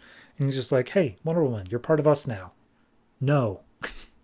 And Wonder Woman's like, are you serious? And it's like, yeah, they committed treason. Like, no, we're not going to let them come back. And she's like, all right, I'm out then. Peace. And it's just like, really? Seriously? Is that it? Look, here's the thing.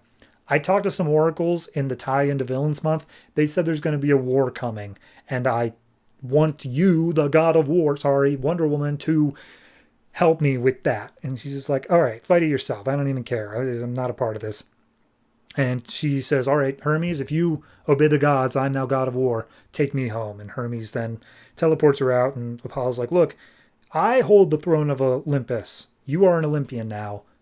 Be sure to remember that. So Wonder Woman gets home. Hermes just kind of chilling for a second, just being like, yeah, okay, so what's going on, guys? And they all, Hera, Zola, all of them are just like, get out of here.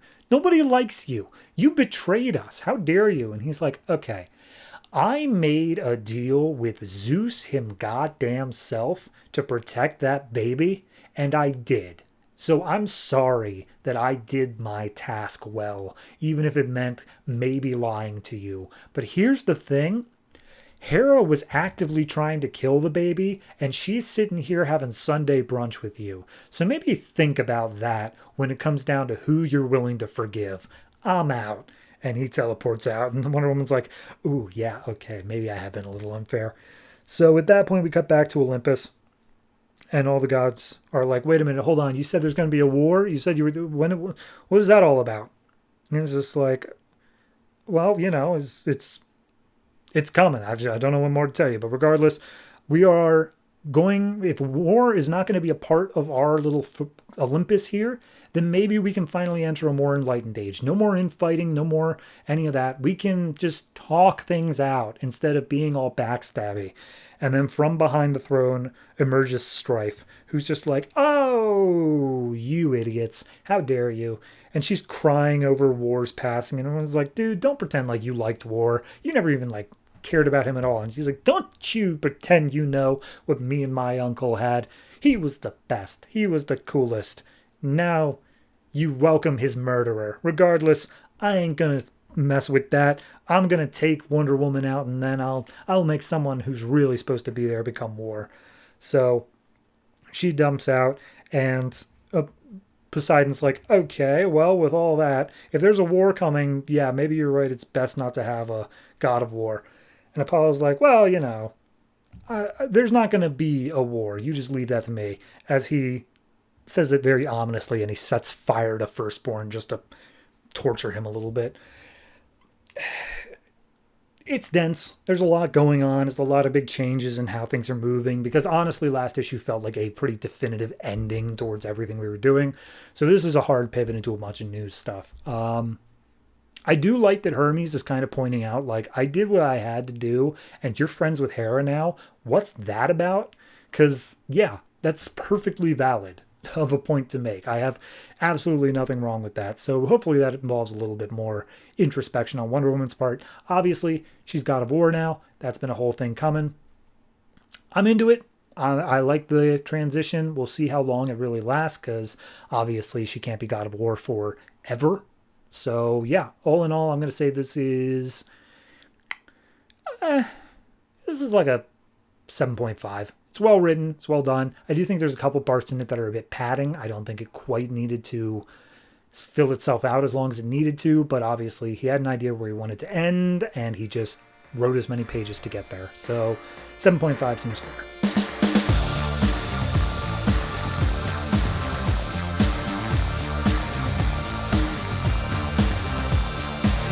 Animal Man number 24, written by Jeff Lemire, art by Raphael Albuquerque. So last issue, we had Animal Man breaking into a cell to talk to one of the weird animal creatures named Hogue. And then all of a sudden, Brother Blood made his way into the red and took control. because one of the totems of the Parliament of Limbs just let him. So this issue picks up. Animal is writhing on the ground in pain, and Hoag's like, oh my god, it's happening. I can't believe it. It's finally happening. Brother Blood is in the red. So we cut over to Maxine, who is on a pirate ship looking for the soul of Cliff. She's also doubled over in pain. And everyone's like, something's killing Maxine. What in the hell's going on?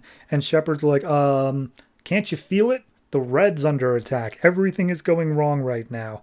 And the pirates are just like, oh, yep, sea's getting rough. We gotta head out. We gotta go out way into the depths of nowhere, away from the center of the red, if we're gonna have any hope of surviving this. And Maxine's like, no, you gotta let me. I want to keep on searching for Cliff. And Shepard's like, no, stop it. Things are bad. Things are really bad, kid. We really got to get going. But here, you know what? I'll send out one of my little bone crows, and he'll go check to see what's going on in the middle of the red.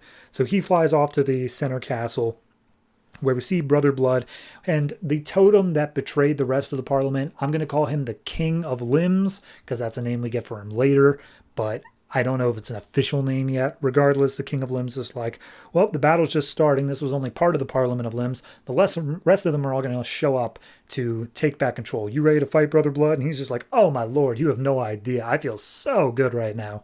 So the rest of the Parliament shows up, and they're like, hey, bro, what you doing? And he's just like, oh, it's what has to be done. After everything that's happened, this is the Reds' time. We can overtake the Green. They're kind of going through their own stuff. And the Rot's weak because they don't have a good, powerful person as an avatar. So Red all the way. And he's just like, no, we're trying to keep things balanced here. That's the way the world needs to be. And he's just like, psh, you suck. We need a warrior. Brother Blood, zap this fool.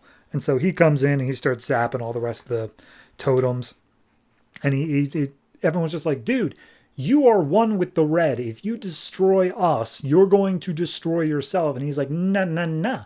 See, when you guys decided to pick Maxine and therefore Buddy Baker, I said that was stupid and you didn't listen. So I've been harvesting energy of the red all that time, and now I have enough that's completely separate from you that I'll be able to not only survive but thrive on my own. So now I will become the warrior king of the red. And all the rest of the totems start getting zapped, except for one of them that's kind of like monkey-like. He just backhands Brother Blood out into the sea outside. And he's like, it's a war you want, it's a war you'll get, but no more innocent blood's getting spilled. And Brother Blood just comes back up to the surface of the sea. And he's like, did someone say blood? And so he gets up and he just blows the head off this guy. And he's like, it's a revolution. Everybody who's in, you're in. Everybody who's out, it's a French Revolution for you. So at that point, the King of Limbs just explains more like, yeah, you know, you guys, I watered down your blood. I took my own. I will become a god. And this dude is exactly who I need to back up my claim. So we are going to turn the planet red. Here we go. So at that point, the rest of the Parliament seemingly is killed. King of Limbs is like, all right, we're still just in the beginning. There's going to be pain and there's going to be death. But we're going to win in the end. So Buddy finally comes to after all the killing stops. Guards have entered into Hoag's cell, and they're just like, hey, Animal Man, what in the hell are you doing in this guy's cell? And he's like, sorry, I was trying to get some information. Clearly that didn't work out. And then all of a sudden, Hoag is just wrapped up into a bunch of red tentacles and disappears from his cell. And then everyone's like, what the hell was that? Buddy's phone goes off. It's Ellen. He's like, Ellen, what's going on? And she's like, oh, Maxine is gone. I don't know where she is. She's just disappeared. So we go back to Maxine's story. Bone Crow returns and explains the whole situation. And Shepard's like, okay, there's an intruder in the red. A lot of the Parliament is dead. Someone else is holding a coup. We got to get you out of here, Maxine, because you are definitely not going to be welcome. And she's just like, what? No, how could the totems even be killed? They're so powerful. And she's just like, I don't know. It seems, the totems have been stretching their power a little bit thin. It is a little bit much for them. A lot of power went into making you the avatar of the red, but either way, the intruder's super powerful. We can't do anything about that. We're going to have to go around the red, get as many people as we can together, and then make a stand against him. That's our only way of doing this. And Maxine's like, but but then we'll have to leave, and I still need to find Cliff's soul. And Shepard's just like, kid, the soul's not here. It's gone. You're not going to be able to find your brother. He's not here anymore. And she's like, what? But I don't want him to be gone. I want my brother back. And she starts crying, and everyone starts comforting her. And it's just a sad moment. But anyway, we cut back to King of the Limbs, and he's like, okay, you are strong, Brother Blood, but I'm going to get you some foot soldiers to work with you, people back from on Earth who deserve to be rewarded. And out pops Hogue and all the other Splinter folk. And he's just like, yeah, no, they did good. They're going to get rewarded. They're going to be your soldiers or whatnot. And King of the Limbs is like, cool. Last thing I need is Baker. He's still up on Earth. You got him taken care of? And he's just like, yeah, no, my soldiers are straight up after him. He'll be taken care of in no time. So then we cut to the 85th Not Academy Awards, because that's trademarked. And we see a bunch of people are arriving, and everyone's just like, oh, yes, and the best actor is a real tight race, what with Buddy Baker and how much he's been in the news and all. So they start doing the awards. We see that Ellen's mom is watching them on TV to calm herself down since Maxine's missing. And as Ellen's just like trying to calm herself down, saying like, I got to believe Maxine is somewhere. She's got to be out in that red place that Buddy talks about, because if she's not okay, then I'm not okay.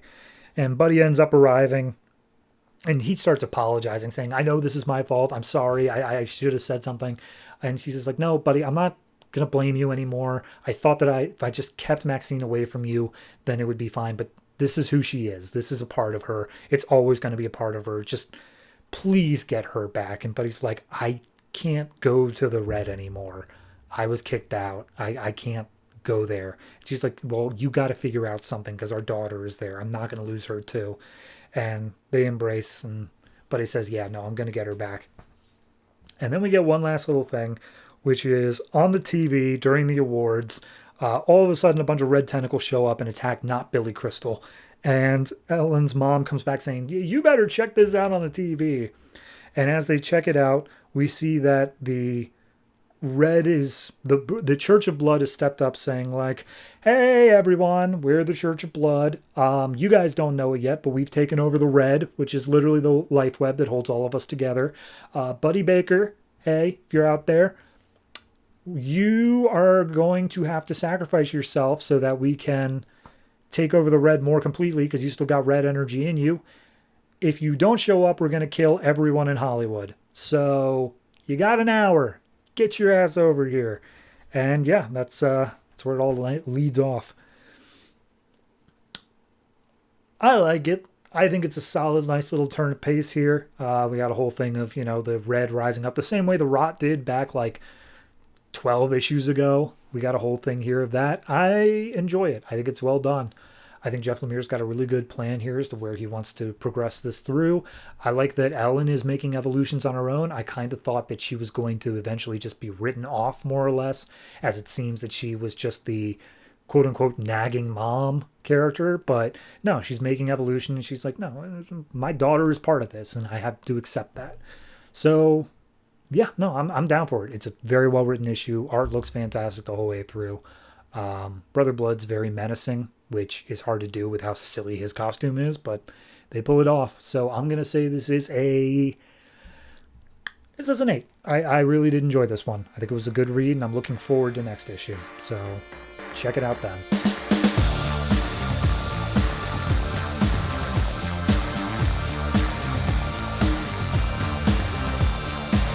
And that's it. That's all the comics that came out from DC Comics this October 16th, 2013. And for anybody who kind of was just skipping around there, I really do highly suggest that you go back and listen to the Batwoman review, because it is actually kind of important for DC history, quote unquote. It's stuff that was happening behind the scenes. You'll enjoy it, trust me. Anyway, next week, I'll just go ahead and tell you what comics we got coming out. Next week, we have Batman the Dark Knight, Catwoman, Talon, Superman, Larfleeze, Red Lanterns, Aquaman, Flash, Justice League, All-Star Western, Green Team, the Teen Trillionaires, Teen Titans, and Justice League Dark. Unfortunately, apparently whoever was in charge of Forever Evil, Argus, was not able to make their deadline. Looking at you, Sterling Gates. So that'll be coming out the week afterwards, which, by the way, is a 5th week. So we've got a bunch of annuals we need to cover, as well as some other stuff, which I will talk about when we get there. But regardless, that's going to do it for this episode. Thank you very much for watching, listening. If you have anything that you would like to say about any of the comics I talked about, feel free to reach out in the comments below. Or we got a Discord, we got a Reddit, we got a Patreon. All of the links are in the description. Go ahead and check them out at your leisure. But that's, as I said, gonna do it for me. Thank you very much. Be sure to tune in next week. And as always, try to remember, if it ain't broke, don't fix it.